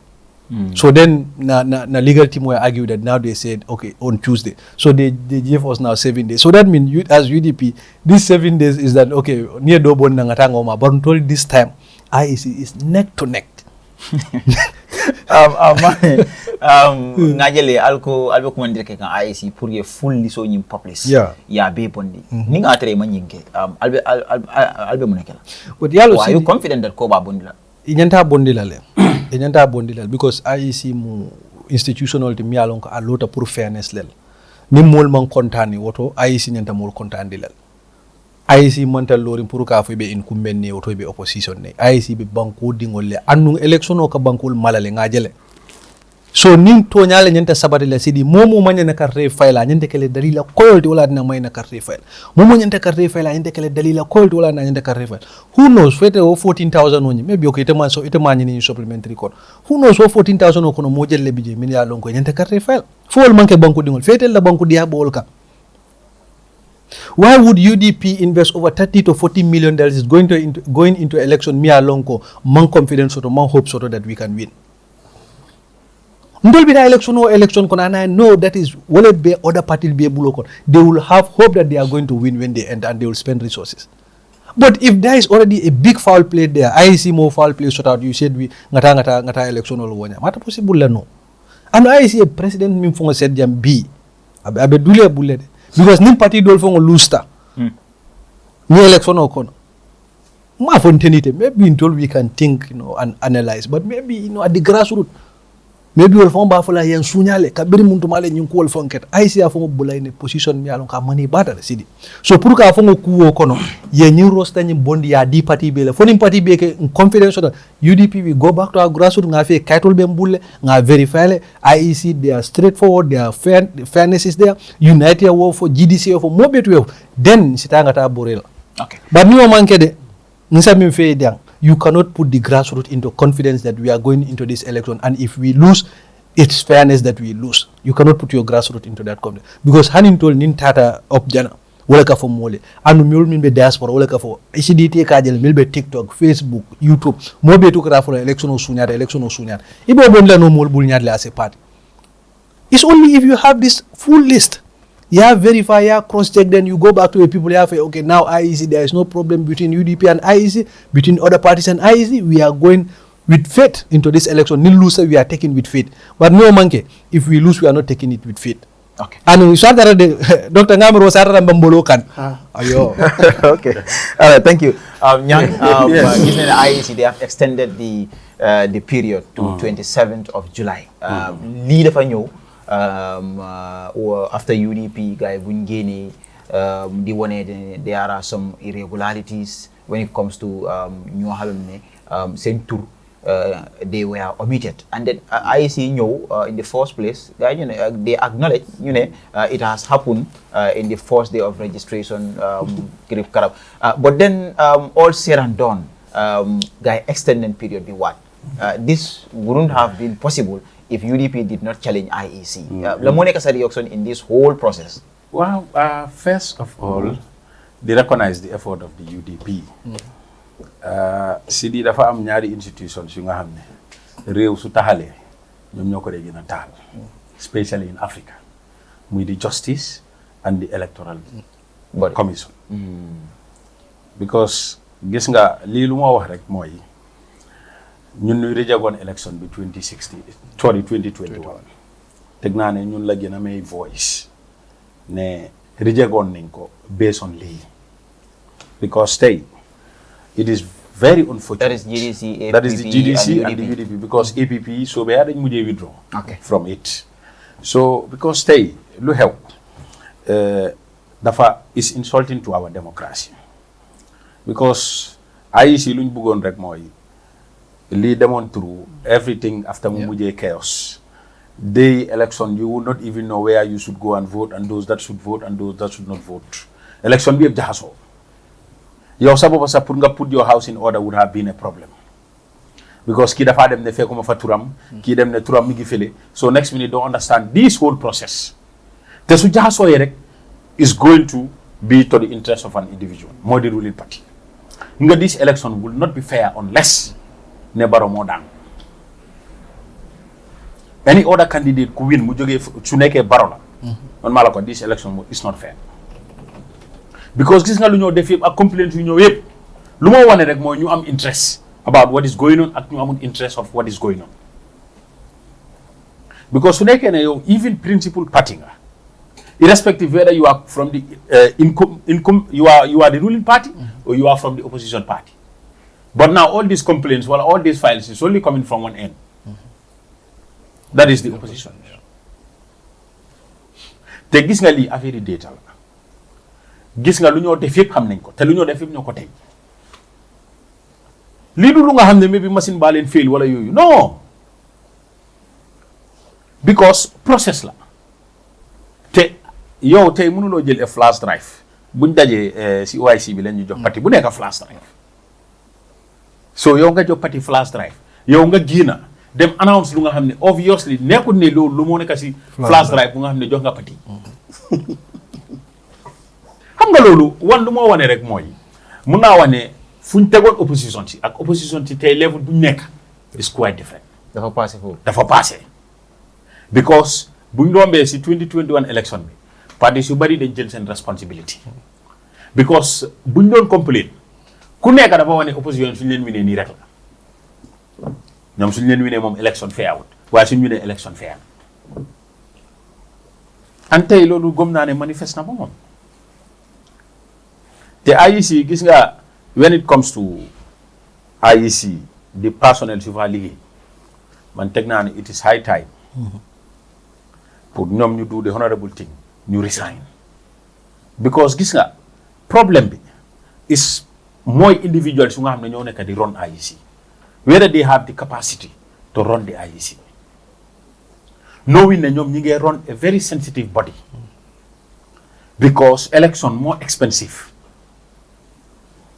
beside expensive da nga gis ni nit ki lum si lum daj energy bu mu invest even soo si génnee di financial part nga war a toog nga gëm ne léegi sàccal nañ elections because tey lu xew teg naa ne you cannot have a better case than that mooy ne def nañ election yëpp yow lu ñu register lu nit yi jël ak yow at the end of the day loo project ne loolu moo fa register in a center obviously am na difference and still now they cannot tell you where is that number te man dama gëm ne even UDP the number that they reveal man dama gëm ne is even higher than that number still now because dañ nekk si process bu nga xam ne ñu ngay investigate te dama gëm ne process bi still now concluded because nit ki mooy toog amee système xam sa te man dama gëm ne amul ku nga xam ne am na autorité pour def lu nga xam ne at the end of the day that decision did not come from them man this is what I believe because lu mu bon institution lañ wax nit ki du toog nga bàyyi ko système mu def lu ko ne then at the end of the day you go by that IEC time election soo demee you are moving from one office to another because dañ laa kii moo responsible li nii la moo demee so it's not about benn nit mooy toog office am def lu ko ne so ba lii génn tey complaint bi ñëw ñu manipulate everything te leneen ñu ko doon manipulate ñooñu la ne ñu delete ñooñu la ne su nekkee dañu add ñooñu la ne ñu transfer nit from point A dem point B. Mr. Nyang. So ñun nag obviously when it comes to the GDC ñun tamit the same because it affects everybody te during the registration ñun tamit ñi ngi amoon suñu nit ñu nga xam ne tamit ni ngi woon si polling station si so still now comme ni ko UDP defee ñun tamit the same liggéey lañ nekk because dañ gëm ne ñoom am na lu ñu isi ñun am na lu ñu isi keneen am na lu mu isi te ñun ñëpp xeex la bu nga xam ne it is the responsibility of everybody. ku gëm ne you are not going to be part of it. At the end of the day, the same thing loo bañoon a xeex moo laa hunt in the long run. And you will not have the ground to fight for it. Are there any specific concern yoo xam ne GDC raised nañ ko foog ne the public should know about the IEC? No. ñun dañ gëm nañ ne in certain instances ñun ñu register they are minor. Gëm nañ ñeneen ñi ñun ñu register ñu nga xam ne they are not Gambians. All these are cases yu nga xam ne we believe it at our own level. Because moo am cases yu nga xam ne xew na fekk na fa suñu agent xam nañ the whole situation nu mu demee so it's the same thing. So lu ma la wax rek comme Bojang nu mu ko waxee Unite am na luñ def UDP am na luñ def te dañ gëm ne tamit yeneen parti tamit am na luñ war a def moo tax even at the coalition what we agreed was ne lii buñ allow a legal team of a party pour mu fight ko nañ am one legal team bu nga xam ne mooy represent everybody because cost effective moo ñu gën a dimbale ba pare dina wane that solidarity and unity among ourselves. This was what we agreed at the coalition level. Gis nañ Mama Kandeh te am nga man IEC am na ku ma call. Okay. Am na ñu ma call ñoom ñaar ñu ne ma ne Kandeh dafa bañ IEC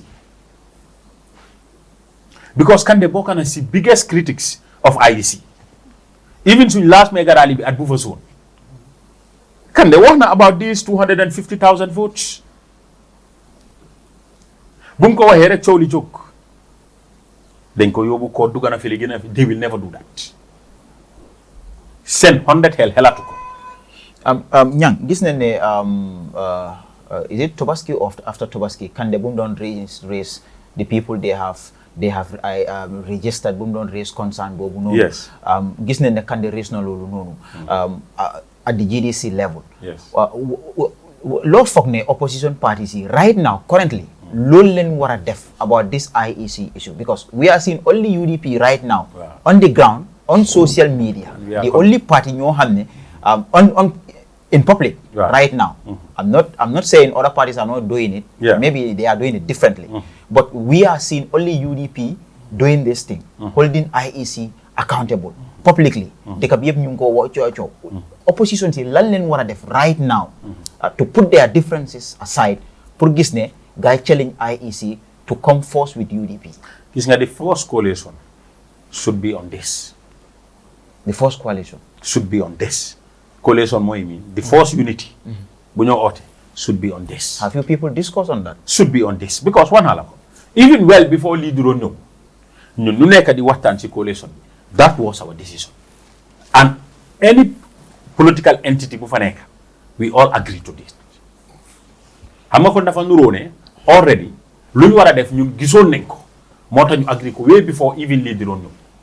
Lan moo xewoon mooy ne no because that was during the process bu ñu doon register dañ gëmoon ne so many irregularities have taken place. Complaints were coming from all angles. Jointly as a coalition bind nañ a press release and we also wrote a letter to the IEC chairman to condemn the irregularities that were happening. Lan la gaay wax. How man understand? They never responded. We made a press release on that. So you take another step now. We are all going to approach this issue with one legal team, in which UDP was part of it. GDC, you have EP27, you have Unite, you have the rest of the political parties and movements. We are 20 entities in that room. And all of us agree to this. So, lu ma wane rek mooy gis nañ ne division is not going to help us. In this case, it's not going to help us. Te loolu sa bokk na lu tax ñun tamit ñu gëm ne we should all rally behind a candidate, a credible candidate at the end of the day pour ñu war a mun a génnee Barrow because foofu la réew mi toll waaye soo gisee may la this is a problem to everybody because UDP tey lu ñu reveal loolu it helps GDC Unite the rest of the political parties Unite tamit lu ñoo def loolu tamit it helps the rest of the other political parties so dañ gëm ne dañ tollu fu nga xam ne bugguñ individually wala party level ngay fight sa case because tey Unite luñ am suñ ko isee ñi isi ñeneen isi UDP isi at the end of the day comme nu ma la ko waxee even cost effective moo ñoo gën a dimbale ba pare when it comes to hiring a legal team moo ñoo gën a dimbale because di nga am people yu nga xam ne expert lañ different reasoning different training So technically, Lolo will help us at least to fight our case as one. And Lolo did not send a strong message to the IEC. Even at the day of election, soon realize any irregularities. This is how all of us are coming out on districts. Because the only thing that they are standing on more the division that is within the opposition. So you are telling me this division has caused a lot of damage? No. It has caused a lot of damage for a very long time. Because only weakness explore on moi. We can never jointly fight for a case. Why mala wahne gis nga tay su nekkon ne ñun ñepp we agree on things yu nga xamne it is to the interest of this country and we fight it together. That is when we will have more respect. Because say imagine if UDP should go out mu buga heedi man mala wa dina am lu nga xamne dinañ ko wax ci UDP. Dinañ issue yu nga xamne is not even reality on the ground. Niti fitna lañ li lañu boef li lañu def dugana fofu. If GDC wants to do the same thing lañu wax. If United want to do the same. Why you never what are you going to say now? It's not an issue about UDP. It's not an issue about GDC. So it's about collective efforts. So right now is the time for us to do things together. Nyang, in this coalition talks, a few seconds ago, you people who are advocating for candidate-led right now. Why do you believe in the candidate-led? Why? Yeah, ñun at our own party level, ñun candidate-led lañ support. Why? In the sense ne dañ nekk ci room bu nga xamne dañ invite everybody to come on board. Gis nga when this call was made, that was 18 April. That's when we had our first meeting, which was at Kairaba Beach Hotel. Only parties ñoo fa nekkon.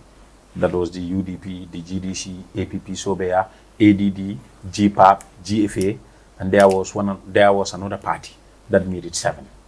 You know what I mean? Fofu lañ waxtane among ourselves. Ñu ne it's important ñu openly. Mbolem ku nga xamne gëm na ne rek on sang. Anduma President Barrow te bugana mu daanu. You want change. Nañ la invite for you to come on board. So that's mean ne lu ñoo oote moy inclusiveness. Movement si ñom ñep ñu soko baye xel tay sa number of movements yu am is far more than number of registered political parties yu am. Then ñun nañ gëm ne su nekké ibi nañ ko ba invite everybody ñu ñëw tay so pousser for party led, then that's mean ne simply ya nge wone candidate ya nge wone movement leader ne you don't have the chance to run because party led nga wax te ñom amaguñ parti waaye am nañ movement. Some file name register one. So since it's about inclusiveness at our own level, we believe in every vote counts. The program every vote counts. From there, let's accommodate everybody. The with candidate led, Kuneka party can come in for the leadership. Kuneka party can also file for the leadership. That's one. 2, you come when parties nga wax ko waxuloko parti bu nekk dafa am identity bu nga xamne mom lañ la paint on understand, including my party, including UDP, including everybody.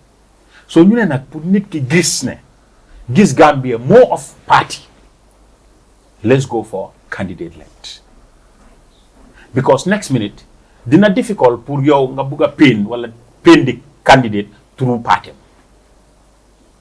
We believe in a candidate-led will be more inclusive because ñepp dinañ ci gis sen bop. But people are blaming this current government because Barrow dafa taxaw as a candidate-led. No, lolu amna. Understand? So lolu you think repeating the same thing will help this country move? No, that's our belief. Xam nga ñun bokku ñoon what happened in 2016. Ñun we are not part of it. But with this comme suma reason ci la joxe yu nga xamne motax ñun ñu dem fofu. Understand? So lu gom ne bobu di nga gis ne party dominance du am. Nyang, how so are you ne? So ngeen choose a candidate pour mu lead. Wow. Koku du def li baro def. How so are you? Wow. Xam nga beli is a try. Why when you go for party led, it's no more a try. Xam nga fele we are testing the water. Nit ki mun na dem mu betray what we agreed. Nit ki mun na dem tamit du betray with what we agree. But xam nga once you go for party led at the end of the day pour nga avoid dominance da nga gis ne yu bari mun na change along the way because for example even so choose one candidate from the GDC obviously even within at the get go si ngay gis division buy door di xew Nyang waxoon nga fii nii bañ am fuñ toolu you have so said- moo tax nag okay. buñ calculater all these things ñu gëm ne ñun as a party let's go in for candidate led whereby kuy jiite project bi su nekkee ne is from a party mu resign even though party am dina fa nekk mu resign mu focus si manifesto bu nga xam ne moom mooy suñ programme mu concentrate on that then the rest of the parties ku nekk di nga am cër in that government waaye léegi nag président bi moom si boppam du belong to any party bu nga xam ne at the end of the day dinañ gis ne is going to be a dominant issue now because why candidate become from a party. But then we have seen Barrow fall out with UDP mu form on party No, because yes. he was having the power. Well, xam nga those are risks yu nga That xam ne can all be possible. Wow, all those things are Are possible. you taking the risks? No, yes. But xam nga loolu lu ma la wax. Ahead of national Lu ma la- interest. Yes. Melen, no, there is nothing like ahead of national interest here. Because going for a candidate led, that doesn't mean that Because it this is a risk. No, Nyang. yes. But no. It is a risk. Coalition Yang alone. dem si loo xam ne No. you have experienced it in the past. No, but coalition alone is about risk taking. Coalition alone is about risk taking. Because nu mu nekkee risk taking mooy damaa isi suma xelaat damaa isi suma xaalis damaa invest suma energy damaa def lu nekk candidate bi mun naa ñàkk a jógee suma parti mu jógee feneen. te koo dugal sa xaalis foofu dugal fa sa energy campagnal ko convince sa people dem votal ko defend the ballot box def everything. The same nit ki mun naa nekk président mu ne la one minister so I'm not going to give it to you. Nyang, GDC. So it's all about risk taking. GDC is one of the biggest political parties in this country. No Yes. doubt about that. So Conte opposition party, bena ñaar ñetta ñeneen GDC bokk na si. And they have numbers. You people are having numbers Yes. based on 2021 and based on 2026. You people are having the data. You are having the numbers. Su fekkee ne GDC li nga nekk di wax ni candidate led. Your party leader happens not to be selected or not to be chosen. Ndax di ngeen nangu kande morally behind a candidate boo xam ne let's say is from a movement boo xam ne they don't have that majority in the country. Movement boo xam ne ñëpp xam ne ne ñii am nañ mbooloo but it cannot be compared with that of the GDC and then leader boobu noonu mu jógee from that movement mu jiite kandi. Are you people going to accept that? Because wax nga ko fi nga ne you are not going to impose kandi on That's anybody, but you will not allow anybody to impose their leader on kandi. No, and still now si loolu lañ taxaw. And because lu xew mooy gis nga coalition building process la and process mooy determine the final outcome. Understand? So soo gisee lu tax ma la ne duñ mus a impose kande yi any negotiation because problème bi mooy suñ tajee si table pour waxtaan foog bàyyante am. Is Kande going Yes. to leave it to for SFR? No, so they Or for no. UD, or for Dabo, No. or for Currently si ñu nekk kande candidate coom la ñoo jaay. su nga jëndul. moom suñ ko jëndul keneen kuñ jënda man gis nga lu ma gëm mooy gis nga ñu toog si table bi foofu yëpp they will be more of a better leader and better president than President Barrow. Absolutely. ñu fa nekk ñëpp. ñu fa nekk yëpp from A to Z. Man that's what I believe. Education wise, experience, loo munti xelaat lu nga xam ne it is a requirement for the presidency. All those 20 leaders, they are far better than President Barrow. Kon nag su nekkee ne 20 yooyu yëpp they are far better than President Barrow. Kon nag kuñ ci jël obviously war nañ ko toppa because ñooñu yëpp ñoo gën ku fi nekka so loolu amuñ ci problème waaye lu ma am mooy gis nga lu nekka waxtaan la process mooy mujjee isi candidate because su nekkoon ne process amut at the end of the day jarul ñu faa dajee xam nga tey kande su ñëwee mu ne du bàyyi UDP ñëw ñu ne duñ bàyyi Taalib ñëw mu ne du bàyyi there is no need pour ñu toog foofu di waxtaan te lu nekk si room bi mooy tey United dina am position UDP am position ñu ne am position keneen am position dañ dee toog ñu waxtaan United gom ne ñun de lii lañ waxoon waaye obviously lu GDC wax xam nga it make more sense xam nga understand why not ñu bàyyi suñ position ñu dem def lu GDC wax UDP in the room UDP def nañ ko du benn du ñaari yoon GDC in the room def nañ ko du benn du ñaari yoon xam nga nag if the same energy continues at the end of the day loolu mooy tax ñu mujjee am candidate. Nyang GDC UDP rather they Yes. are basing their claim on records. Yes. So ñëwee si numbers yi gars yi am. Wow. And also Wow. in any coalition negotiation around the world so demee on records. Wow. dëkk yoo xam ne dañ def coalition. Wow. The bigger party that they led. Wow. Followed by the smaller parties ñoo ko dee join. Wow. Whatsoever they call it. Don't you think ne UDP am nañ point foofu noonu di wax ne okay if we are going into a coalition it will be a party led coalition because candidate led coalition bii nii moo ñu dugal si tolof bu ñu nekk nii. waaw xam nga parti bu am position rek dafa believe ne am na point including UDP. Nobody will sit here and downplay the numbers of the UDP. Any coalition, for the opposition coalition, you need UDP to be part of it. But any coalition too, UDP need other parties to be part of it. Because lu xew mooy dañ nekk si lu nga xam ne kenn gëmul ne am nga di guaranteed number pour génne fa Barrow.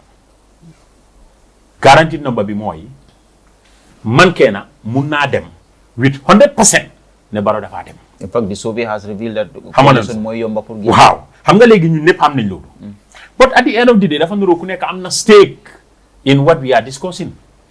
moom miin ne tey a movement called ABC 10 votes am yu am UDP daf ko nit UDP numbers yu am kooku daf ko soxla. So that means here we need each other to get what we want. léegi UDP position bu ñoo ñëwee ñoom to ñoom is a point to argue on. United position bu ñoo ñëwee dañoo believe ne is a point for us to argue on. Okay. Now nag okay. points yooyu yëpp moo war a ñëw dajee. Then su dajee that's why we expect compromise mu mun a am pour consensus so that ñu jiital kenn. waaye moo tax nag obviously fuñ dem ba toolu soo gisee suñu jot a romb yëpp lu moo wane mooy positions UDP yàgg nañ di am positions on different issues different from the flag bearer. For GDC also is the same. waaye soo gisee lu tax ñu mun a am those achievement ba toolu fii that's because ku nekk ñëwut mu ne fii laay téye te du ma bàyyi. pour fàttee candidate lead ak party lead bu ñu ko doon vote dafa mujjee si vote bu mujjee si vote majority teg naa it was 11 political entities ñu wax ne they are in for candidate lead. then nga am 4 parties ñoom ñu ne they are in for for party lead 11 si ñu ne for candidate lead. But at the end of the day I believe ne UDP based on the decision that was made UDP respected that position. That's my belief. Nyang, so if you want to compare 2016 coalition this coalition negotiation bu nekk di dem nii is quite different because UDP li ñuy wax mooy there was division yes between Unite nga am JDABO and li ngay nekk di wax in fact is evident ne Unite and kii di JDABO they will not they will not rally behind UDP. In fact UDP believe nañ ne tamit ñoom suñ demee into a negotiation table these are people ñoo xam ne they will not back them because fallout bi am na already before this coalition negotiation. Don't you think all these are factors yoo xam ne UDP gis na ko gars yi ne okay we will be doing a party led since we are the biggest opposition party in the country because the fallout has already happened, the damage has already been done. The guy gis nañ ne suñ demee si primaries they will not select our leaders. waaw xam nga. The fallout has already been there compared to 2016. lu ree xew si biti ak lu ree xew si biir normally moo dul doon benn xam nga tey luy xew si biti maybe most of the statements. soo ko bàyyi xel maybe du ñëwee si ñu bari ñu nga xam ne they are respectable figures within the party. How man understand? It's possible. But su nekkoon ne di same luy xew si biti loolu la UDP ñëw di jaay si biir di nga ne bii du dem. su nekkee luy xew si biti loolu la United ñëw jaay ci biir di nga bii du dem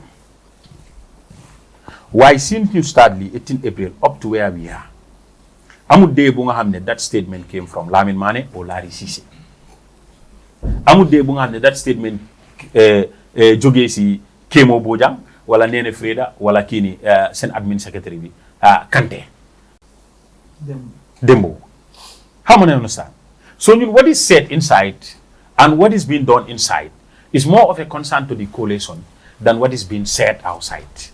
Because in focus on But what is being said outside. Outside No, matters too. Yeah, no, it matters. But the problem is, Lusa party wax loolu nga de isi on the table. Why demaguñ am situation bu nga xam ne UDP isi nañ ne when it is talib, we are not going in for it. But the signs were already there. No, wow, xam nga lu ñoo wax loolu like laay wax.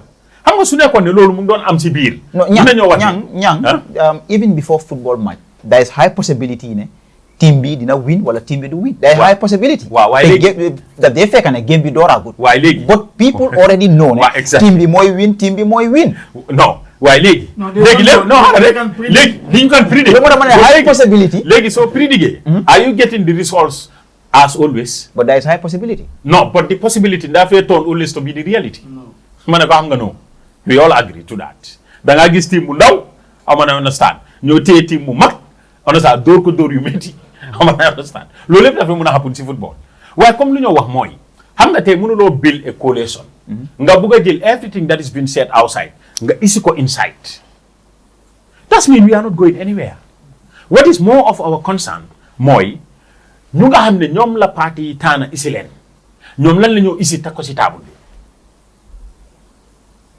xam nga tey suñu demee ba nga xam ne like eligibility criteria adopt nañ ko coalition framework adopt nañ ko tey waaw parti lead candidate lead adopt nañ ko te yow leer na ne si room bi UDP am na nu mu gisee GDC am na nu mu gisee woon United am na nu mu gisee keneen am na nu mu gisee boo suñu demee ba mun a manage all those differences ben ñu dem ñu agree ko and all of us are proud ne at this am nañ achievements ben ko sign term of reference we agree to it we sign it confidential code of conduct we agree to it we sign it we sign it now we are moving to another stage of power sharing hanga lum la simply one moy lu re xew ci biti du luñ dit consider waaye lu ñu gëna consider moy luy joggé ci parti ci ñom ñu isi ko ci table bi because nga parti bu nekk dafa am ñoo mëna contrôle ak ñoo mënta contrôle te loolu dafay dal parti bu nekk am na yenn wax yu nga xam ne maybe maane dina ko déggati to some of the UDP su sañoon loolu du jógee si some of the UDP members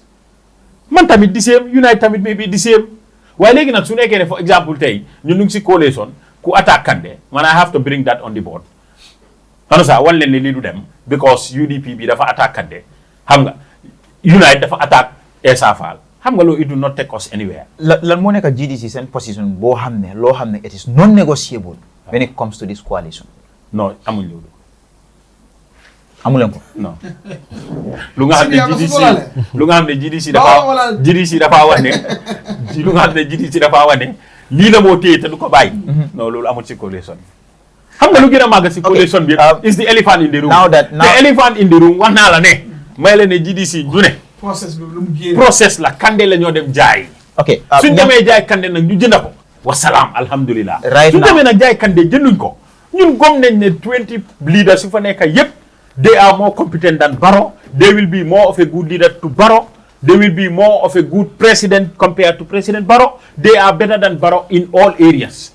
And for us, anyone that is choosing based on the process, we believe it's fair enough for us. There are signs already. Coalition talk being du mujjee. There are already signs. Yes. Everything is clear. Yes. UDP didn't make a sense side. Wow. GDC, Unite, wow. APP Sobea and others movements, they will be on their side. Wow. Lii lan la free when it comes to opposition unity. Wow. Xam nga comme lu ma la wax man suma gis-gis mooy this process dina dem te dina génne candidate. Xam nga man loolu la gom-gom boobu la am. te xam nga ñu am tamit beneen gom-gom. With all opposition. xam nga fu mu jaar foog nga respectal leen ko. How man I understand foog nga respectal leen ko. Because no gisee soo buggee force everybody to see it in that way you are not even democratic. So moo tax comme ñuy wax ne division mun naa happen at the end of the day. Man mu nga xam ne I am part of the process. yi nga from 18 April up to today amut single meeting bu ma missed. Every meeting dama attend task force coordination meeting on Wednesday, dama attend general assembly meeting on Saturday. So xam naa what is happening in this process.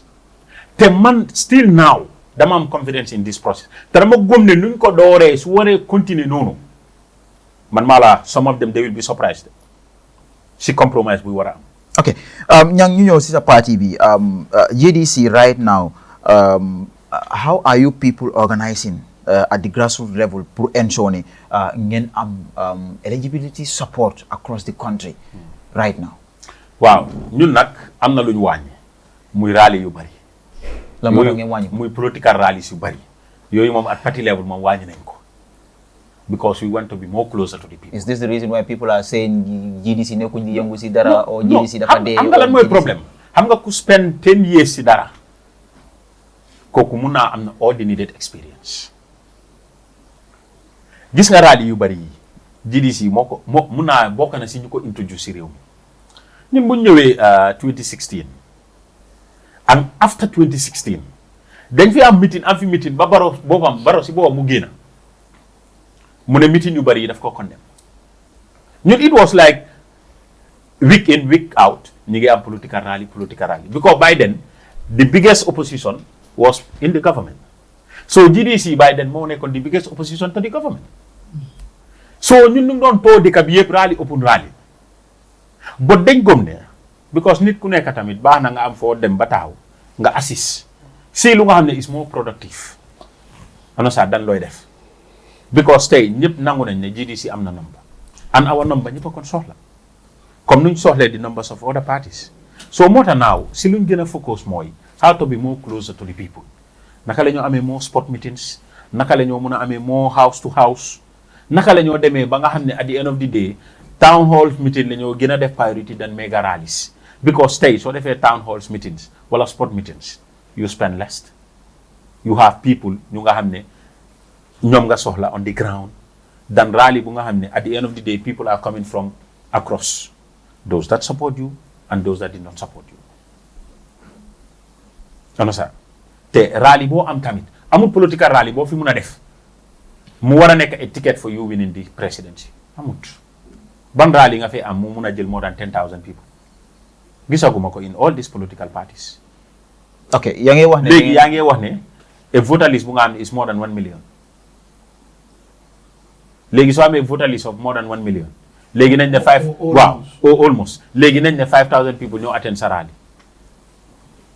te yow yaa ngi project ne lu mu bon bugga nga am 500 600 living votes. Then loolu soo ko minus from the expected number boo bugga ñu votal la then that's mean you still now have a work to do. But now then believe with this house to house, with these sport meetings, the fact our people to be more active on the ground because it is going to be done nationwide. Comme suñu ci nekk last time ñu ngi woon Yuna, beneen team bi ñu ngi woon Brikama North, beneen team bi ñu ngi woon Manjai. So they are all over. So that means that's how you can commit your people more. Because so defee rally tey mujjee nga relax. Next minute that means your people will slow down. But we develop an itinerary. They are going by the itinerary. ñii ñu ngi si house to house sport meetings yaa ngi am so that means ne loolu lañ gën a gis ne is more of a result. wax nga ne yéen a ngi wàññi ay rally yi nii. Yeah. Are we seeing GDC doing a big rally before December? If so, even in January. In January we held more. We held 2 to 3 because am nañ buffer zone. That was January 3rd. Are we seeing you doing another before December? January 3rd. Dina am. Before December. Before December, dinañ am rally. Like dinañ am 2 or 3. But projection me now is not about focusing more on rallies. Where we gathered everybody, they nga spend more millions. Ono sa, te bobu soko substitute on def ko house to house sport meetings. Si nga spend less. Si nga gina muna even suffer your own people some of the little problems that they have. Ono sa. Because they so spend a rally in a $4 to $5 million, for example. That $4 to $5 million is so converted maybe into mobility. Xam nga lu bon na nga gis ne lu mo muna isi. How many understand? So tay so ko baye hel compete su nga ne mun nga def reach out. Nga jëna community jëna ko guru. Am nga aga si ñom loolu di nga gis nan la muna def. T-shirts impact bu nga xamne war na ko se muna make. So calculate all this da nga believe ne bele moy gëna productive. Ba pare moy tax you getting close to the people than a political rally. Okay. Why dinañ am benn dinañ am ñaar likely dinañ am benn URR dinañ am benn back in West Coast dinañ am benn tamit in LRR. All right, thank you. So this is part of the projection. Thank you. William Nyang Tidrong, GDC ila admin secretary 1. being atele so ablay akomna wato bantale ferem but then be 3 minutes di lela drong ye nyam wala membe fo jalan mininga atara isfm phone ay final menuma in 3 minutes drong.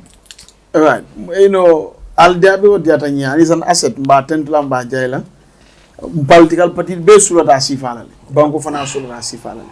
Yaro Membi do Walem Honey Core, Dolby Yelemelial for Fulo from Ola Cantagla, sorry to say Fulo, Cantagla, Fighter, I often and so on. And the Canada mean Suto, Cantagla in Cabole, Wala Mentama, Cabola, Kido, Wala Lusa, Itaka Gibi. For Saba kinna for but how am I so murana? Jana don't have a low kono Sasaki no ye Kano. Yet Abokasona. So political party that is not only unique to a single political party. But maybe negotiation on these are people mainly alone, they love the country. They are people that are very reasonable. And you can sense the type of decorum, the type of compromise member war bungokono. Akawali tendi na jam. Gambino from being the Kawalo. And until no mentor wala more member negotiations la a position of mental, woolen position of the moment mental. Come bitale can now Africa one, but now man jack. Mental jack and no son namale. That is the spirit. Well, you are also in to compromise, to negotiate. So neither time and jack, along come okay, it's fine. See that do as a jack no. Man found as coming for you. So wale bige. Risk ni mo baby a risk konole. Mo baby risk ni konole. And nunga fo mole nyamen. Ning adra sotel men ta compromise. UDP ni ta compromise tembi mo beti. Parce que d'impose sifa UDP a direct benefit so. So what be now for the GDC la direct benefit la. Ni UDP mo support. Ah. GDC sa geno jenya do nyama. Because at all this imposes al dunduna kono alena faso. So in my opinion, Rick's Ibere Asoto. Membi ye walem, more than I understand for a coalition ni alliance man ke Clinton. Just that in the Gambia and the flow generally is coalition. No. Nimu alliance leti. And we need to understand that. Kafoko, more member in dollar, isola in dollar one and isola in dollar 10. That is the argument. 2, Banco be situation of mentor. Number manyan na mall fondila because of it they don't agree on number you mali yanda kanya don kaki wala ko power sharing France kenole again the same weeks you are talking about need to go ite etam because of your number 5 say ni o number ta ntol min kete mako me mutole mutala but you can still use the same number against us at parliament and other places again okay, yes, I'm the biggest number so it means my ministers must also be more. My MPs must also be more. My local government must also be more. So these people that are helping, what will they be more at? Okay. Well, now you don't go there. What we think we should all focus on. Yes, if you take this, you leave this for this. Numbers don't matter. They matter. No form for the form for me. But this spirit I made I can tell you ngole moy melkata jifana ngole je ila koto. Thank you. And you know Sidi Malavika repeat from loud la ko nasano jela te kala abekele. All right, thank you. Abekele.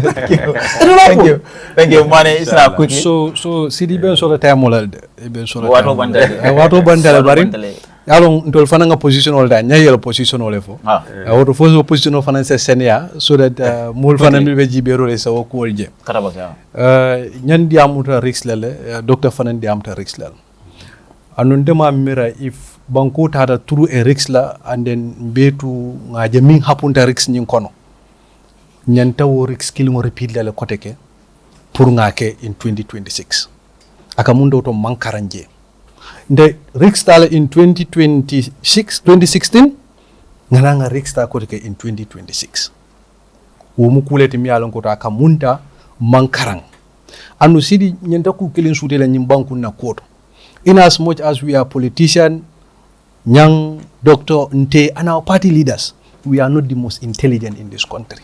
We are not the most resourceful in this country. Ndol manku maya moti. Hani momi be chalwa fo la marché kono bi manku mayati. nimba nyimbankun na ko kachala utomba nyimbankun do ko kachala ngaka ke do kuti miya lon kontol damma mi yentol war mi yentol sula hana tarambe rix repeat lale nyenta ko leke amma nyen nekela fo wo min be chali wa fola marché to fo wo aya mako le ban fama mako that we had to repeat rix twice and wo I mean si wala chali wa fi dulal man tol betu ngolon the rix miya lon ko apunta in 2016 before 2018 there was a complete collapse of the coalition. Some even before 2017, before March, April, because the bote in 2017 January, before March, April, ngaji dol bote fongle follow. That is speedwise. A mandano into ministerial cabinet positions. Breakdown of Kumasita what? Must we repeat the same thing? Amanya nakela. What was saying? As a country, prove be mimbe politician or nafala, mimbe professional or nafala, mimbe civil service nafala, mimbe any other person in this country, foreign investor, mimbe nafala, wale munti, wale nyandekela our priority. And that is not the 2016 coalition, which some parties are insinuating purungata wasilo la kotek.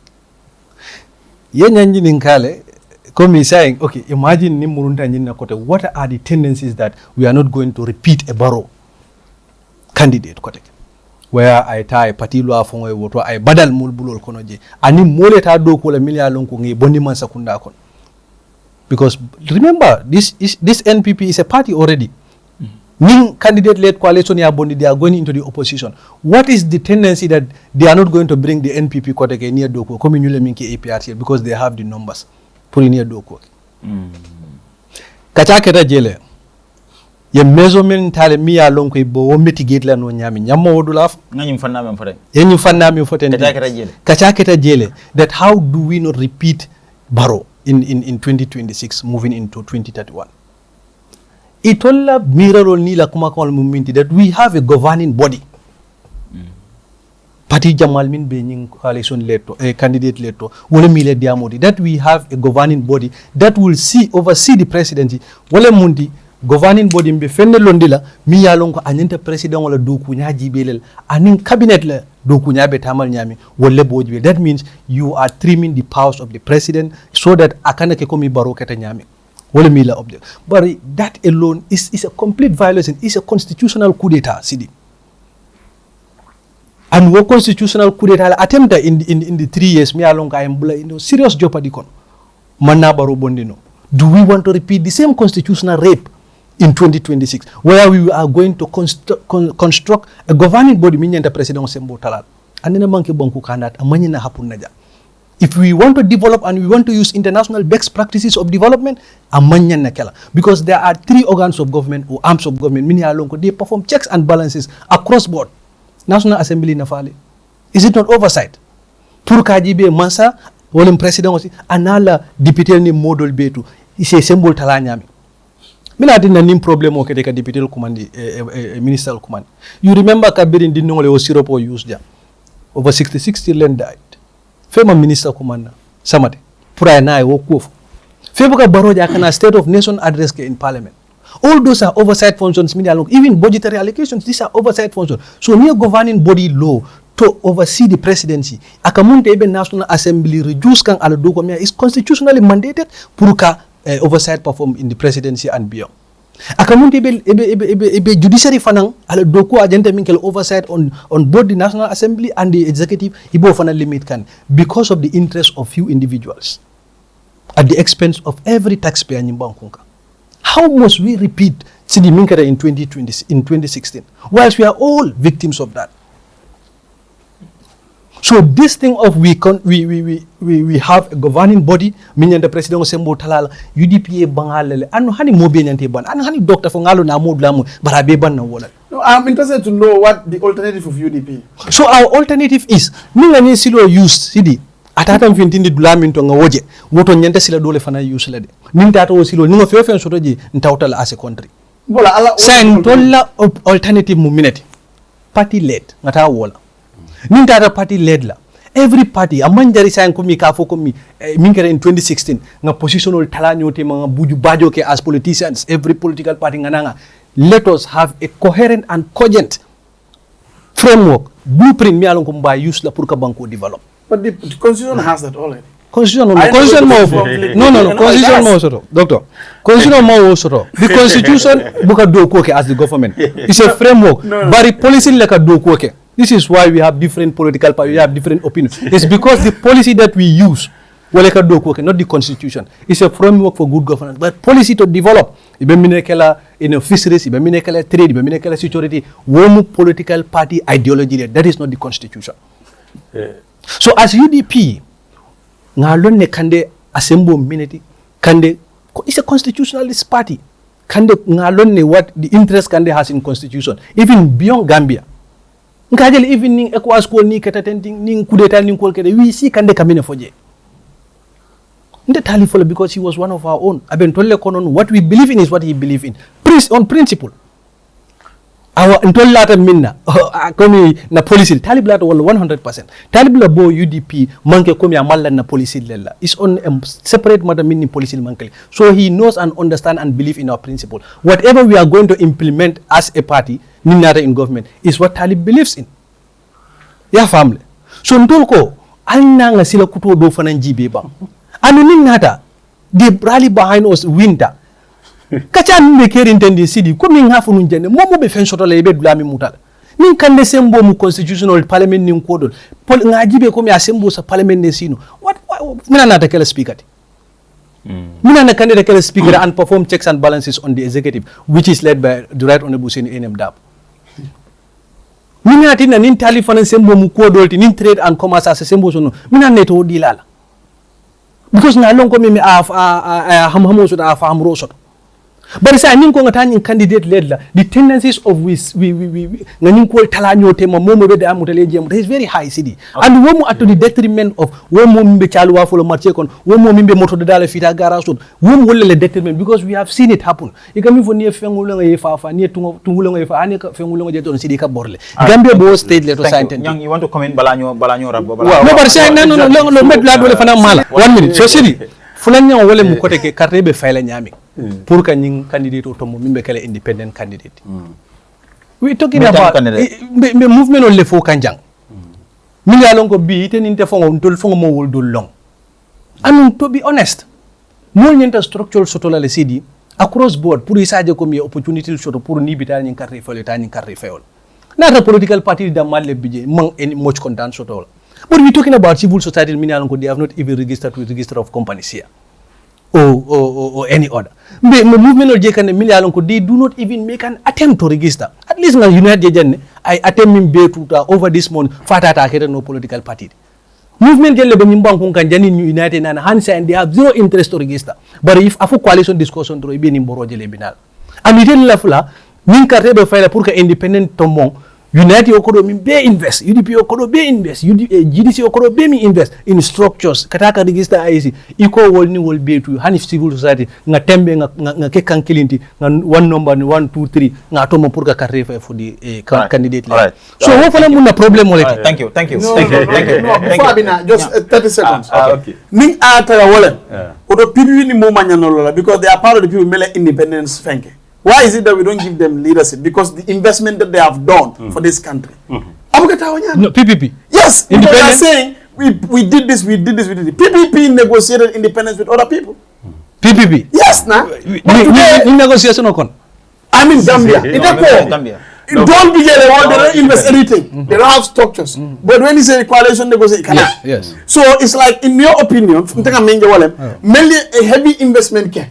Not investment by structures and recognition. Investment as in either effort, structures, or whatever. No, legitimacy. That's what I'm saying. Not legitimate. No, they are legitimate. No. Because no. They are level to legitimacy. They are level to legitimacy. All right.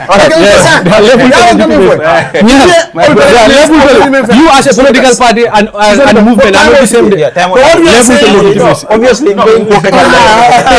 so quickly. The only regret more, we never know at the end of the program. Yes. Understand?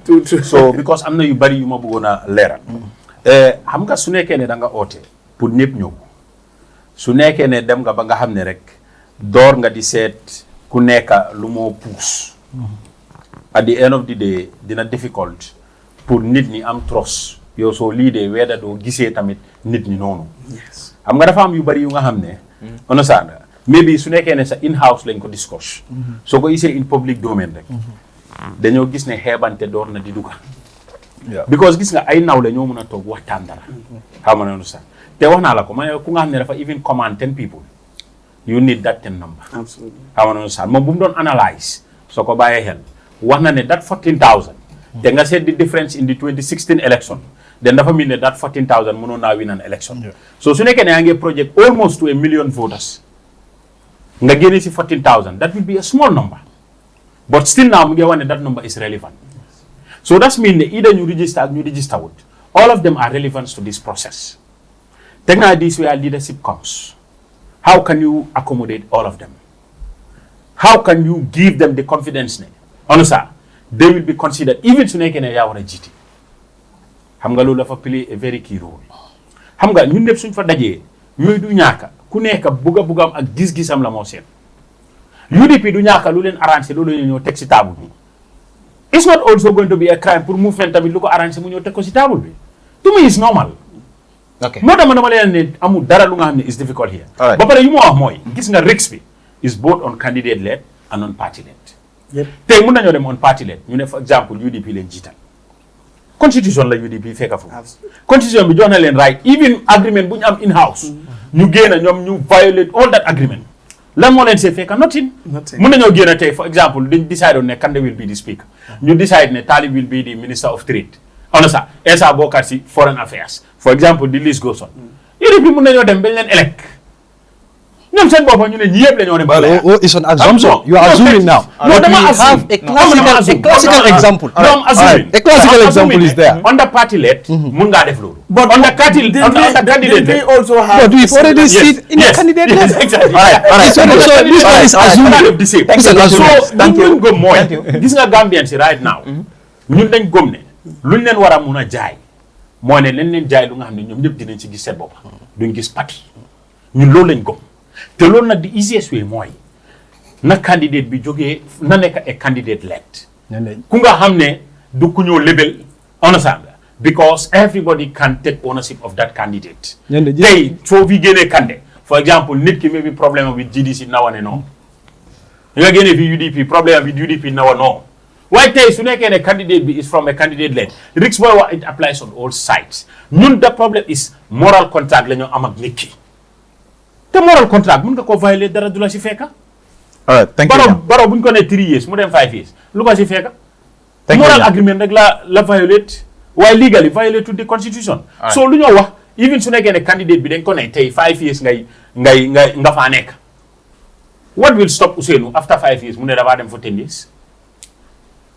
what guarantee do we have ne Ousseynou 5 years rek la moo saaf nothing what guarantee do we have ne candidate led bi 5 years rek la moo saaf nothing we are just doing it for the sake of this country ku ñoo jiital nag am nga a contract with us whether you are going to fulfill that contract or not is up to you. I think Nyang is speaking from a point of experience. From a point of experience, which is 2016. No, you see, at the point of experience, I forgot 2016. So now we go to the point of assumption, not point of experience. muy governing council wala mboolem nu mu nekk dañ ko accept pour nga isi ko teg ko si kaw table bi we discuss about it. If the majority gis ne lii luñ war a adopt la we move on with it. That is very unconstitutional. No. So in our constitution, we should with constitutional. In line with the constitution. Exactly. So we cannot go back to that. Thank you so much. We cannot go back to that experience. Little topic in 30 minutes. So we are going to discuss this thing. We are speaking from experience. We are victims now. Again as a panelist. We are going to discuss this thing as again. So I was so content na torop. Pour lu ma ñëw fi. Comme nu ma la ko waxee at the beginning. We have great minds here. ñu nga xam ne su ñoo wax rek. ama gom ne dañoo wax pour réew mi. Understand? Because yi yëpp tamit tey building a coalition is the most difficult job. Not only in this country but worldwide, because yaa ngi isi people of different political orientation, different beliefs. So xam nga yooyu yëpp su nekkee ne ko bëgg a manage at least pour nga génne si kenn dafa difficult. It is expected. On ça luñ fi def nii is very healthy. On ça because luta dina tan nit ki tay mu gisee from different points of view, which is healthy. Dama ko encourage. This doesn't mean the opposition to Jubo, but it means the opposition to discourse based on ideas and differences in and this is helping everybody. So man dama ko encourage. Okay. Di gërëm doctor, di gërëm my brother Mane. Di gërëm mboolem ku nga xam ne yaa ngi doon déglu. The one is a pleasure always to be here. Thank you. Suñ camera woman bi ak am nga boy su fi nekk yëpp di leen sant di leen gërëm di wax thank you so much. Thank you so much. Walemu Ebrima Nyang GDC ila admin secretary 1 nga tentu baba bake nate danku grand Bantaba pour ga mola menke kote ke mba fla barka bake ala wato menta kalkalam tandiko APS aning well of course gamtel to leblo ni programme ko ka sembe du yandi ka fasa abdai aning maning ye fana tentu bake ngi talibo bulo mutata bi bake amannano bulo mutata bi bake talibo mannano ma apologize ta wala le ngal apology accept nim fota jam drong la moy labe dawda Gambia fo Gambia e bantala mba fulale ala barka baki alma suto to diala wasalam.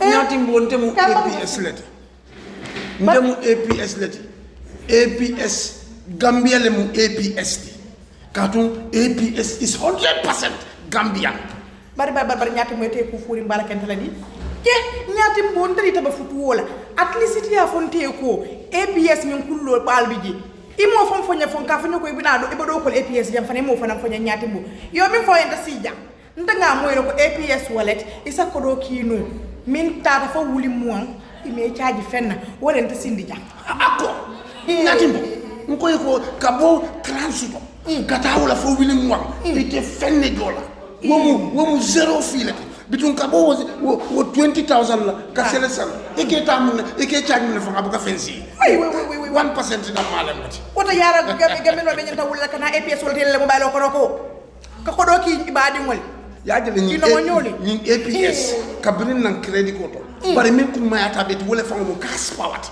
ni suto be during suto be dibiding abe tema biti kol sonda ila APS mobile lo sika ni asika to ya safe da men ko fen ko atondi nawek ha ni oto je nyamen do tachi ama ni ama do abanta ila kas power isa hawasima ajibe free joriti je oto mbade ngameno albe sito wulle fisiyata alna leta APS wallet yela lambaylo kon APS wallet nyaata doro barin kodo nim fata do so kon to ru dañu be fo no le mol ñala jam nim fata do so kon ba fo le basi ti jembita ndori gi sajede kadu sa APS 100% namut APS 100% APS Gambia 100%.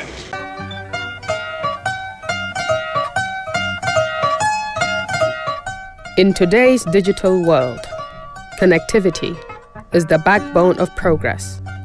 Gamtel stands at the center of the Gambia's network, proudly known as the carrier of carriers. We power connectivity by supporting mobile operators, internet service providers, businesses, and homes with reliable, high-performance infrastructure. Through our dark fiber and fiber leased line solutions, we provide dedicated, secure, and unlimited high-capacity connectivity, keeping networks stable and businesses running smoothly. Always on, always reliable. For organizations that demand performance, Gamtel delivers unlimited, scalable solutions designed for speed, security, and efficiency, supporting everything from daily operations to critical data transfer. We are also connecting homes and small businesses across the country. With our unlimited broadband services, G-Fiber and ADSL2+, we provide fast, reliable, and affordable internet for browsing, streaming, and working online without interruption. In today's flexible work environment, our VPN services allow teams to connect securely from anywhere, enabling seamless collaboration and productivity at all times. Supporting it all is our private cloud data center, offering secure, reliable, and scalable data storage for the growing digital needs of the Gambia. With nationwide coverage, dedicated support, and trusted infrastructure, GAMTEL is connecting people, businesses, and networks across the country. GAMTEL, creating a brighter future in communication. Call 1311 toll-free or 422-9979 or visit www.gamtel.gm to get connected.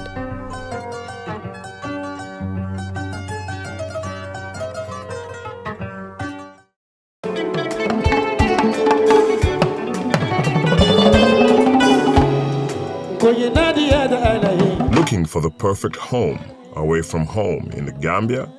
Welcome to BC's Residence, your ideal short-stay apartment in the heart of Bundung.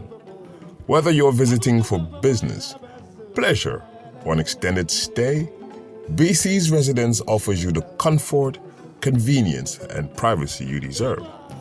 Enjoy spacious, well-appointed accommodations in a peaceful neighborhood just behind Nusrat High School. Our residence combines modern amenities with authentic Gambian hospitality, ensuring your stay is both comfortable and memorable. At BC's Residence, you are not just booking a room, you're finding your perfect base to explore all that the Gambia has to offer.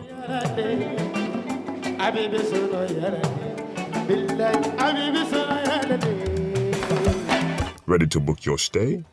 Contact us today. +220-941414 bcsresidence@gmail.com.